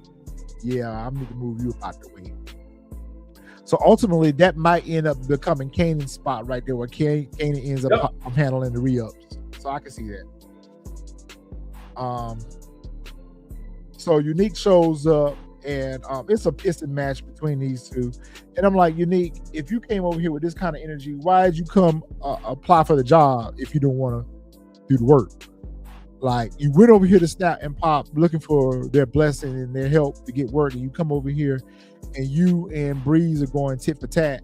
And just like Breeze said, it's redundant. It's a copy and paste situation. So I don't see these two working together well. I don't see this working well. I don't see this working out. I don't see how Breeze thought he was fresher than Unique either. He said, "Look at you looking like me." Yeah. Breeze look kind of bummy looking, yo. Right. Unique be having them furs on, them chains on. You be having them Jordans on. Like, Unique be clean. Breeze like a corner boy. He was fresher looking in the introduction. You know, he had the MCM on and whatever. Yeah. He was clean. Now, if he would have kept that swag about him in this episode, okay, I can see that. But Breeze, he just looked like a regular corner boy to me. Right. Breeze be over there with them got them South Central braids in his head. Right. He got them single sole Timbs on. The boneless Timbs. I'm not impressed at all. He got that big, thick herringbone chain on. I ain't impressed. I ain't impressed, Breeze. Breeze on the way. So, Unique asked him, what does this look like? You know, am I working for you? Is this a partnership? And Breeze tells him that for a partnership, there's no reason for us to start something that don't need to get started or whatever. So I think they're ultimately going to try to work together, but it ain't going to work. All right, so it is Lou's funeral. I'm like, damn, they didn't waste no time to have Lou's funeral. I felt like it was the next day. Like it was the next day where they have no casket. So, you know, I guess it's a memorial service, whatever. Church packed out, though. Church is packed out. It's packed out. And, everybody, what I thought was dope, what I really thought was dope, that everyone that Lou has interacted with throughout the seasons was there. So you had old boy from the record company. We had Miss Shirley from Cafe Voo's. You had Jessica, Famous's sister, you know, his little girlfriend. Rock down here looking at Kanan, because the pastor was talking about how he pretty much, I guess he christened Lou when Lou was born, how his parents had asked the pastor to pray over Lou and everything. And he was like, how did we get here? And both of them are locking eyes with each other. So this is a tense situation, uncomfortable situation. Kanan dropped his head, and I was like, okay, maybe here, maybe we're going to get some remorse from Kanan. Shit. Nope. No. I'm going to let you talk about how you got up there and carried on and act and showed your ass at these people's funeral. I'm going to let you talk about you. You know what? I actually thought Marvin was going to be way worse, but he did pretty good. He did pretty good for what I thought he was going to do. Say what? The way he was cussing and carrying on it. He was cursing in church. He was definitely cursing, but he did better than what I thought he was going to do. I thought he was going to be certified crash out from beginning to end when he got up there and just go off. But he actually got up there and said some good things, and then he just said, hey, look, I ain't got no forgiveness in my heart for the person that did this. I'm just letting you know. And everybody there pretty much knew what time it was, which that could be the thing that could be the thing that locked him up too, because if he unalives the wrong person, we can get this situation where it comes back where everybody was in the church when he said basically, hey, look, when I found out who was responsible, they out. Oh, I never thought about that. But you don't mess with a Marvin's brother. I'm just saying. You don't mess with a Marvin's brother. You don't. So he said, I'm Marvin Thomas.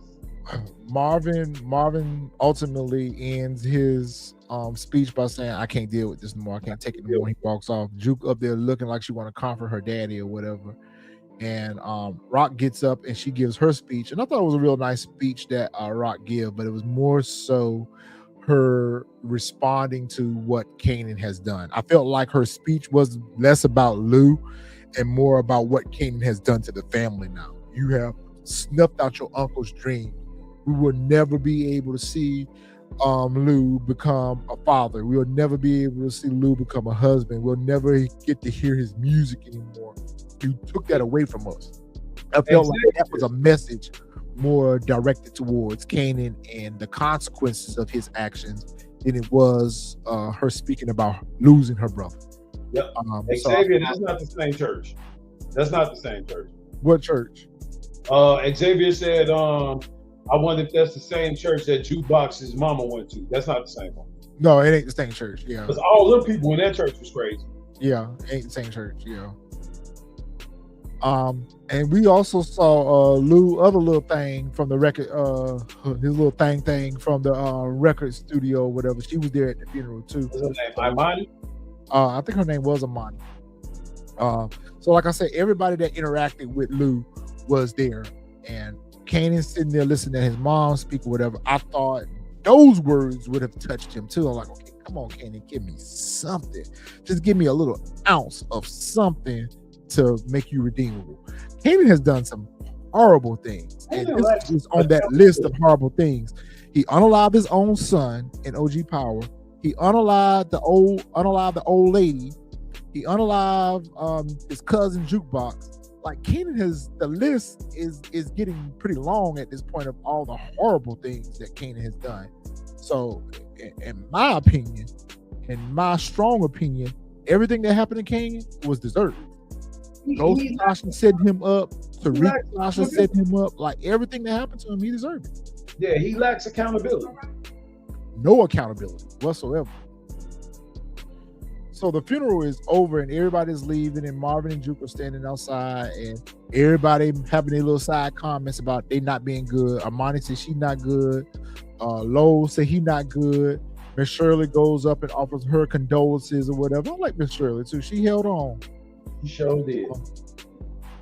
This right here, when Rock walked up to Kanan, and she was like, I ain't heard nothing from you since all this happened. Like, I think even Rock was feeling like, okay, something in this situation gonna reach Kanan. Something about this situation is gonna reach Kanan. Yeah. And bruh, he was so cold-hearted in his responses to her.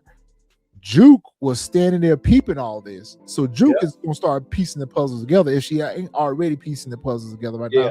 She keeps seeing the body language and the interaction between Kanan and Rock. She knows something off. Like, neither one of them reacting the way they should be reacting right now. Like, something up. They hiding something. They keeping something away. So, do you think that Juke is gonna figure it out? I know everyone does.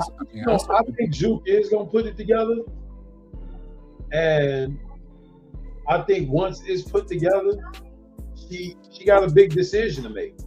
I do like in this situation though that Rock actually let it be known to Kanan, like, you've never had an enemy like me, you know, and she pretty much cut ties with him right then and there. Like, this is the end of the road for us. So you think there's no more love there? She said there's no more love there, but do you actually think she means it? No. I feel like they've said this to each other before. I don't think that all the love is lost, but I think as far as her bailing him out, being there to save him, being there to hold his hand, that's gone. I could see that fresh, but damn, he was so cold-hearted. He was like, you expect me to give a fuck? He was like, you've been my enemy my whole life. And I'm like, bro, the mere fact that she has covered this up for you, that should give you something to think about. You should have been back, that's what I was saying. Like, you should have, from the point it happened to now, Rock has held the secret. You would think that at some point it would have clicked in his mind, like, maybe I need, like you said, I need to go sit down and talk to my mom. Nope, nothing. Xavier said, I bet Rock wish he kept the last baby. Because, right, this is the demon child right here.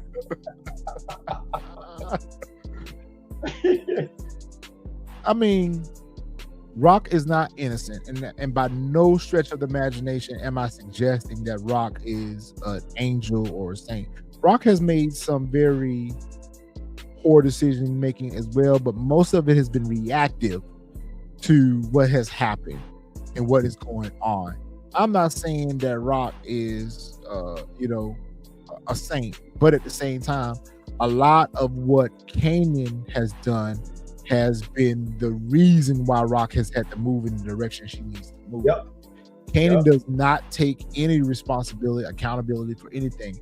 You're the one who got Crystal caught up in the situation that she got caught up in because you ran over there running your mouth with Snap and Pop. Okay, these are strangers to you, and you can't look in their face and see that they playing you, bruh. I don't understand. It's F Kanan for life. I thought I hated Tariq. Yeah. And the crazy part about it is the earlier parts of Raising Kanan had Kanan somewhat likable, had Kanan's character somewhat likable. Now, all throughout Power, I hated Kanan's character up until he slid with Ghost and Tommy for Raina. When he started working with them to help them out with that whole situation with Raina, okay, I started kind of coming down off of my hate for Kanan's character a little bit. And then I started to actually feel a little bit bad for Kanan's character when I found out that Ghost and Tasha had set him up. Okay, so that kind of gave justification for why he was coming after Ghost and Tommy's business. But all of this is undone that. All of this is undone that because Kanan deserves every horrible thing that has happened to him and that's going to happen to him that we're going to see in Origins. And I need for Kanan to... It's time for Kanan to face some consequences. And that's my biggest gripe about the Tariq character is that Tariq don't face a lot of consequences for his actions. And it's time for Kanan to start facing some consequences for his actions. I mean, you can say that he has done that by losing D-Wiz, losing Famous, and losing Crystal, but that ain't enough. I need him to suffer a little bit more. No. As far as Kanan go, I hope all bad things in life happen to you and only you and nobody else. He out of here. Yeah, he out of here. All right, so that wraps up our episode recap of 501. Ultimately, a good way to start the season off. Let's go ahead and jump into what we think is going to happen for the remainder of the season. At the end of the episode, instead of us getting the preview for next week's episode, we got a preview for what's going to happen this season. And some of the things that they show in this trailer are things that happen in this episode right here. So we can blow past a lot of that and talk about some of the things that we think are going to happen. So I think Kanan's going to get up and he's going to be out on the street. He's going to take over those corners and he's going to have his workers out. He's going to be making some money. He's going to be up for a minute. But we always know that every time Kanan get up, something bring him down. So he might be up and he might be out here winning, but we know that ain't going to last long. I think this is Rock and Marvin having a conversation about Kanan. Rock tells Kanan in the trailer that my son ain't finished fucking with me yet. So, I think they are going to come up with a way to mess with Kanan's business. So I think that when Kanan goes down this time, it's going to be a direct result of whatever Rock is going to do to him. Rock will do something to him to mess with his business. She need to. Should have gave him that belt a long time ago, like Marvin advised me to do. Should just let Marvin put them hands on him. Marvin want to put the hands on his Marvin will give him that good old black eye. So, what do you think the fight with Marvin and Kanan is going to be about? Marvin, what you jump on Kanan for, Marvin? I think it's going to be about his mouth and the way he talked to his mama, or something he does to Ross. He does, because now you got to think. Marvin is unhinged, and that is basically like zero fucks given. And this is the last little bit of my family. You're not gonna keep disrespecting this person, or Jew, or your mama. Like your mama is my sister. Like you gonna get them hands. Dexter, I think they showed us last season when the grandma was passing away that Kanan had stopped going to school, because remember Rock gave him Matter of fact, hit that like button, y'all. Go ahead and hit that like button. Hit that subscribe button if you're not subscribed to the channel, and hype the video up if you have the ability to hype it up. Yeah, I think they already explained that in last season that Kanan has dropped out of school or stopped going to school or whatever. So yeah, Kanan don't go to school no more. He's School of Hard Knocks right now. Drop out. He still ain't learning them lessons from School of Hard Knocks. Right. See, I thought that Marvin jumped on him because he finds out about the whole Lou situation. Nah. So you don't think that's what's gonna be? He whooped him with something about Rock. I'm pretty sure he did. I thought he whooped his head for what happened with Lou. Nah, he wouldn't be here if he found out he did something to Lou. That gonna come out though, Marv. That M2, that's gonna come out. That's gonna come out. You can't tell me that we're gonna get all the way through this season and Marvin is not going to find out. Oh, he gonna find out. Yeah, he gonna find out. What is the reaction gonna be to that? We know it's not gonna be him unaliving him. We know that. So you can't tell me that when Marvin find that out, he ain't at the very least gonna go throw hands with. Well, that's why I feel like he get his head whooped for. It could be. It could be. But then again, you might be right too. It might be behind, the whole Rock situation too. I need him to catch a whipping from episode 2 to the very end and through Origins. I need him to. He need to get it. That's right, OG Genesis, and I think I got that screenshot in here too, where he does shoot through the door. So I think Marvin does find out. But who Rock coming in on right now? Rock look badass in this all black and this black trench coat and everything. Like, who Rock pulling up on? I think Rock is going to be the one to put Stefano down. I feel like she ain't done with Stefano. Nah. I don't know why. I just got a feeling that I don't feel like Rock is done with Stefano. Okay, everybody's saying that they think he'll find out, but he might be in jail at that point. Xavier says that's a good point. Rock is still out here trying to finesse and keep her business going, but it seems like Rock is going to be out here dropping bodies this season. Who's she putting down? I could see her putting down maybe Unique's right hand man, Akbar. Rock gonna be out here, or is she gonna be putting down Kanan people? She could be dropping Kanan people or Breeze people. It would be nice if she's dropping Snap and Pop or one of the other, whoever. I don't care. Nah, Xavier, it's not gonna be Tremont. It's not gonna be Tremont. Tremont is casted for Power Origins. Go watch our video for Power Origins. He's on the call sheet for season 1, Power Origins. I don't know why of all characters to bring over from Raising Kanan, they would bring Tremont's character over to Origin. But he is on the call sheet for season 1 of Origins. And I don't understand where the story is going to go with Tremont. So it's going to be very interesting to see that. But nah, it's not Tremont. I think this is probably going to be next week's episode where Marvin and Juke are still processing, still in the aftermath of what happened with Lou. Yeah, I agree. Rock do look good right here. I know exactly what pic you talking about. You talking about right here. Yeah, she look real good right here, OG. Damn, Marvin and Juke going through. And we got $2 from DeMarcus says Tremont will eliminate Rock. Nah, that's not satisfying. That's not satisfying. You cannot have a character, a B character, a C character, a D character like Tremont take out Rock. That can't be that. Nah. I don't know who I would like to see take Rock out though. It's the same thing I was saying about Marvin. You can't just have any random take out a character like Marvin or Rock. It's got to be somebody that's a match. The only person I could see worthy of doing it would be Unique. And I guess I could have even survived getting over the fact that if Kanan would have done it. I think it's going to be Kanan. Who else is going to be able to get that close to Rock to be able to drop her?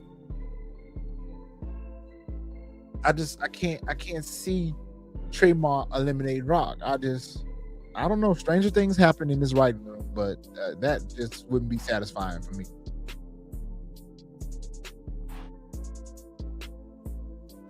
Okay, first says they never show who shot through the door, and why would Marvin shoot through the door and then beat his ass?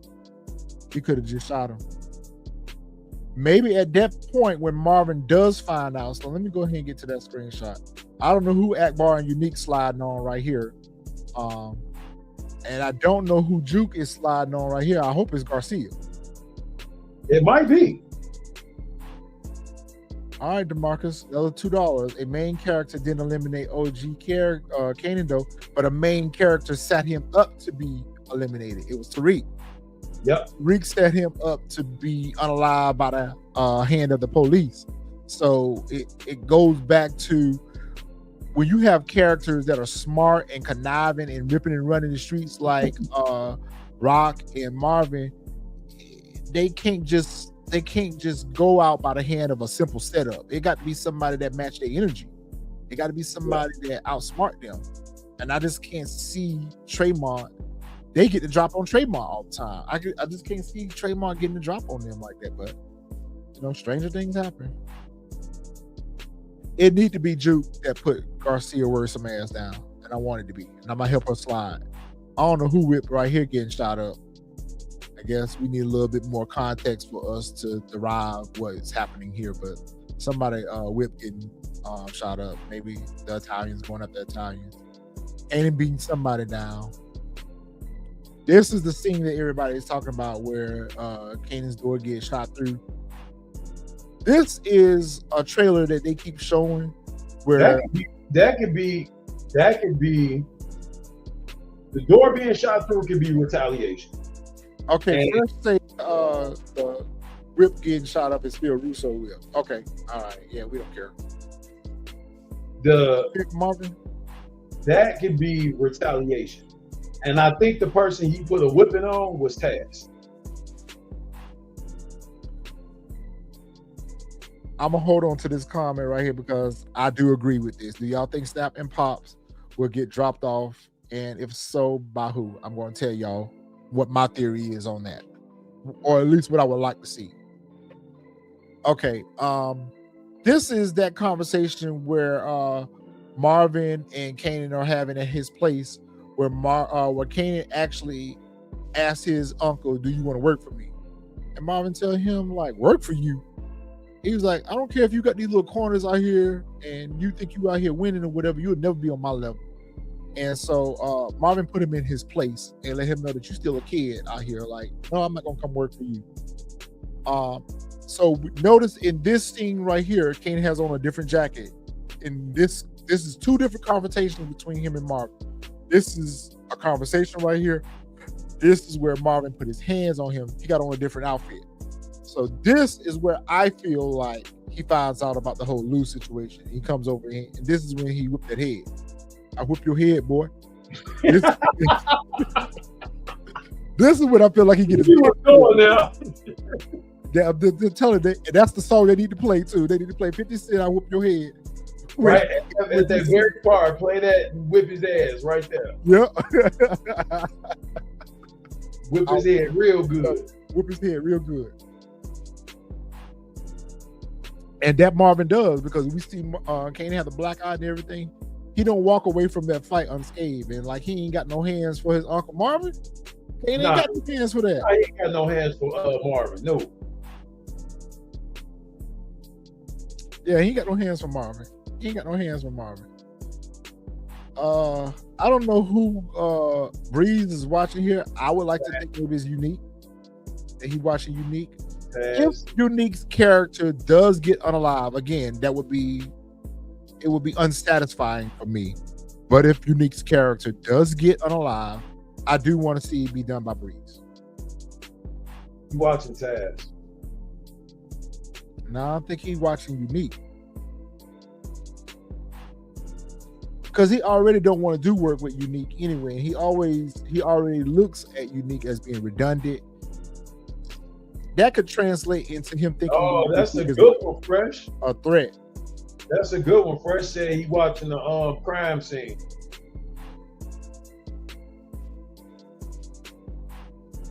Oh, okay. That's a good point. Huh. It's a really good point. Yeah, I think Breeze is watching Taz though, but that's a good one though, Fresh.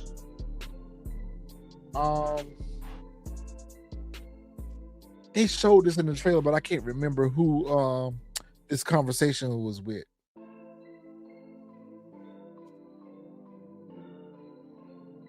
I think this has got something to do with come on, Fresh, help me out with this one. I can't remember what this one was.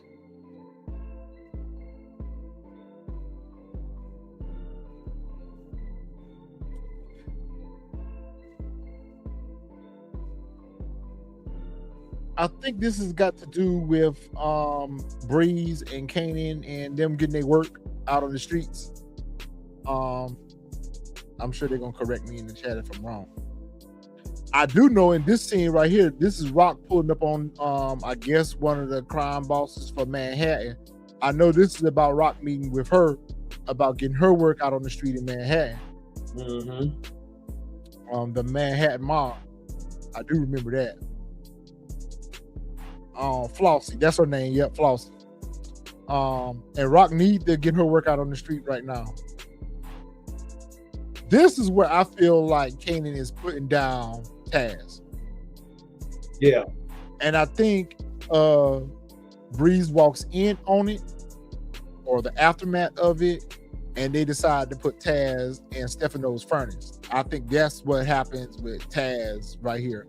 It looked like a body going in that furnace. They don't show us that furnace for so long right now, and we ain't never seen it be used. I think this is the first time it's going to get used, or it's going to be a similar situation like that where they're going to burn Taz's body. But I think that this is going to be the culmination of Kanan and Breeze's ruthlessness. When they get rid of somebody, they get rid of somebody. So I think that this is what's going to happen.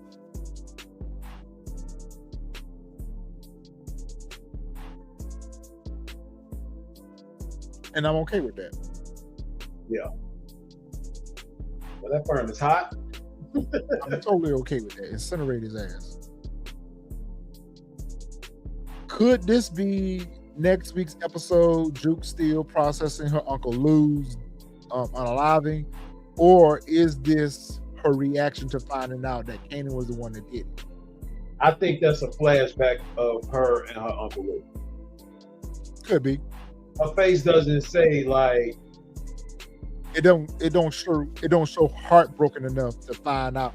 Like, yeah, I feel like she found out that Kanan was the one that did it, that she's gonna have a bigger reaction than this. Yeah.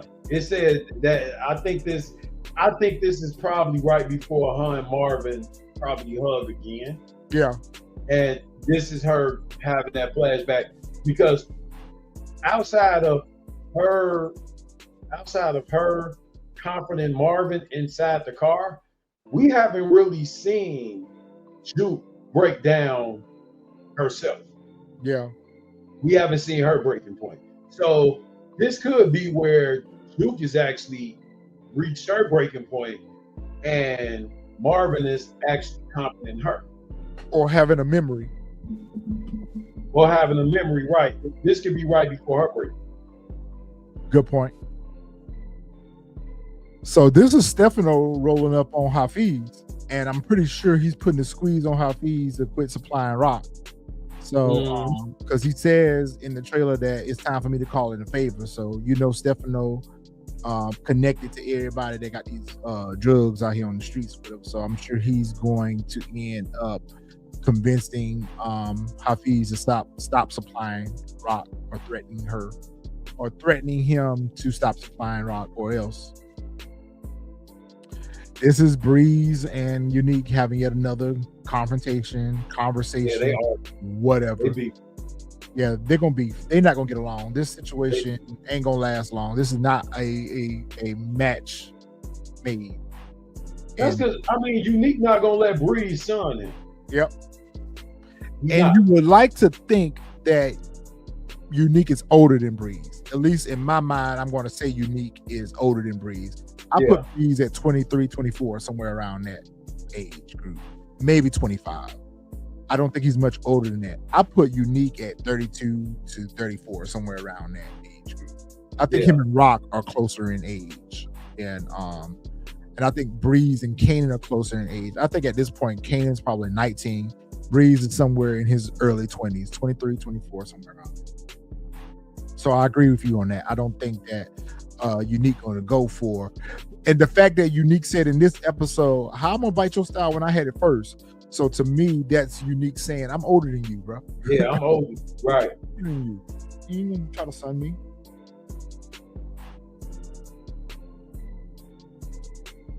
Yeah, I see Rock in her late 30s or mid 30s. I think Rock's 35. I put Marvin in his late 30s. I put Marvin at like maybe 37 or something like that. I put Rock in mid 30s, and I put Lou at probably like 29, 28, 29. I think Lou and Unique are closer in age. Yeah. And I think Kanan is, at this point in the story, Kanan should be about 19. 18, Juke should be about 21. 18 to 19, yeah. 18, 19, somewhere around there. Yeah.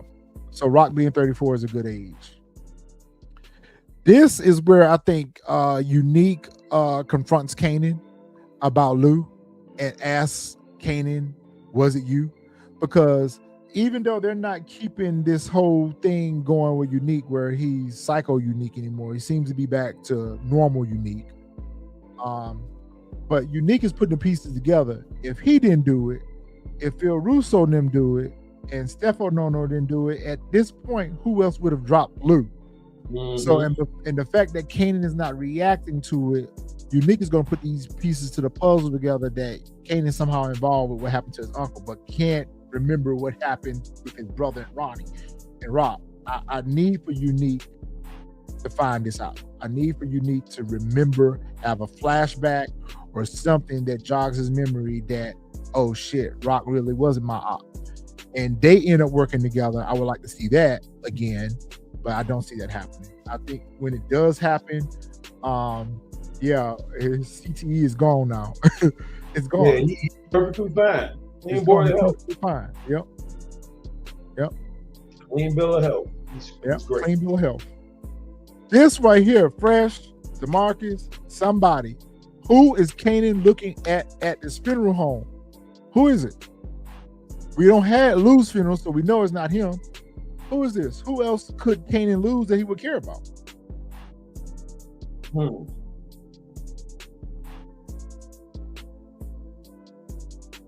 Could it be Crystal? I feel like he already went to go see Crystal. Remember, he went to go see Crystal's grave at the end of last. Oh, yeah, you're right.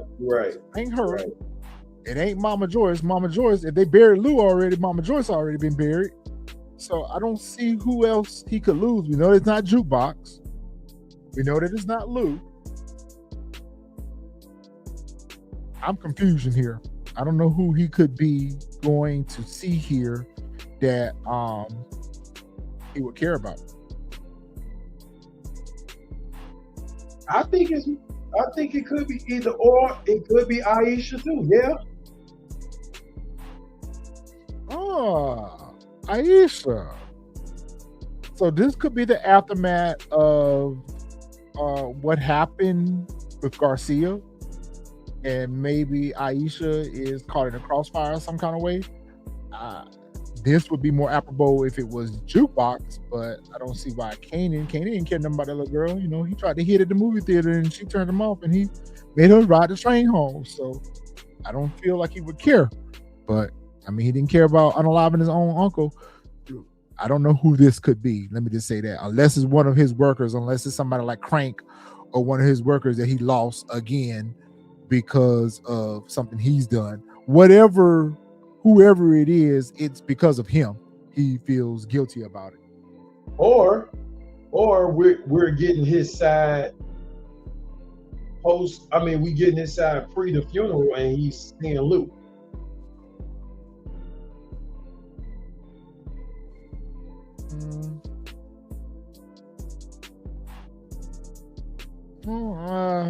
I don't know. This one's a tough one to figure out. Now, to answer the question about Snap, Rock took out one of his workers. Yeah, that's what I'm thinking it is. Rock took out one of his workers. To answer the question about Snap and Pop that was asked earlier about who do we think that Snap and Pop is going to be eliminated this season? The answer is yes. And who do we think is going to take them out? I think it's going to be a combination of either Kanan or Kanan and Breeze. All the OG talk in this episode about the old heads and moving the old heads out of the way, I feel like that was a message from Breeze to Snap and Pop as well. But this is where I feel like the puzzle pieces are going to start to get put together for Kanan. Kanan is going to go sit down and have a conversation with Snap and Pop. They are going to say to Kanan, we heard that it was Rock that put Lou down. And that is automatically going to let Kanan know that Snap and Pop is playing him. Because he know that his mama didn't put Lou down, but Snap and Pop is going to say that they heard that it was Rock. And that's going to make all of this come together for Kanan, that they've been playing me all this time, pitting me against my mother. That's how I feel like he finds out about Snap and Pop. And I think from there, he don't tip his hand that he know that they lying. It's not like he's going to correct them and say, no, it was me that put my uncle down, not my mom. He's just going to sit on that. And when the time presents itself, he's going to take out Snap and Pop. Snap and Pop goes out by Kanan's hand. It's only right that Kanan be the one to take out Snap and Pop because of what they've done to him. They've manipulated him against his mother. They got rid of Famous. They got rid of Crystal. And they pit him against his mother, which ultimately caused him to get rid of his uncle. So I feel like it's only fitting for Kanan to be the one to unalive Snap and Pop. Blow up that restaurant, rocket launcher, leave the pilot light on and the stove on the back, something. They got to go. It's time for them to go. No way do we need them in Origins. They need to be out in the next episode, since we taking Lou out in the first 5 minutes of the first episode. If we have Snap and Pop by episode 5, I'm gonna be through. And someone said this season we're only getting 8 episodes. I'm gonna be pissed if that's all we get is 8 episodes. We need 10.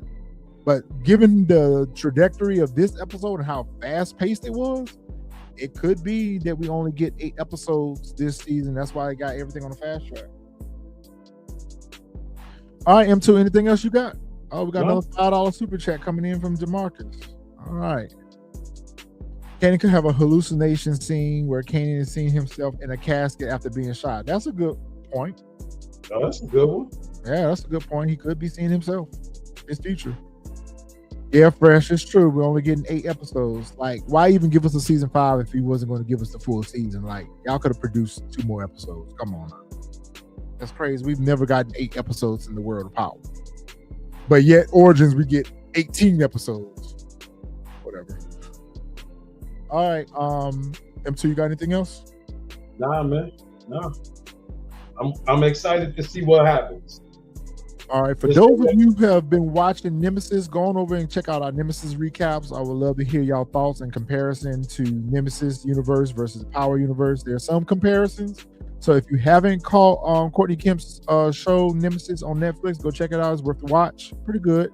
We got 2 more episodes to finish up, and we'll be finished up with Nemesis. And y'all let us know in the comments if y'all planning on checking out 50 Cent's new show on Stars on July 31st. What is it, Fightland?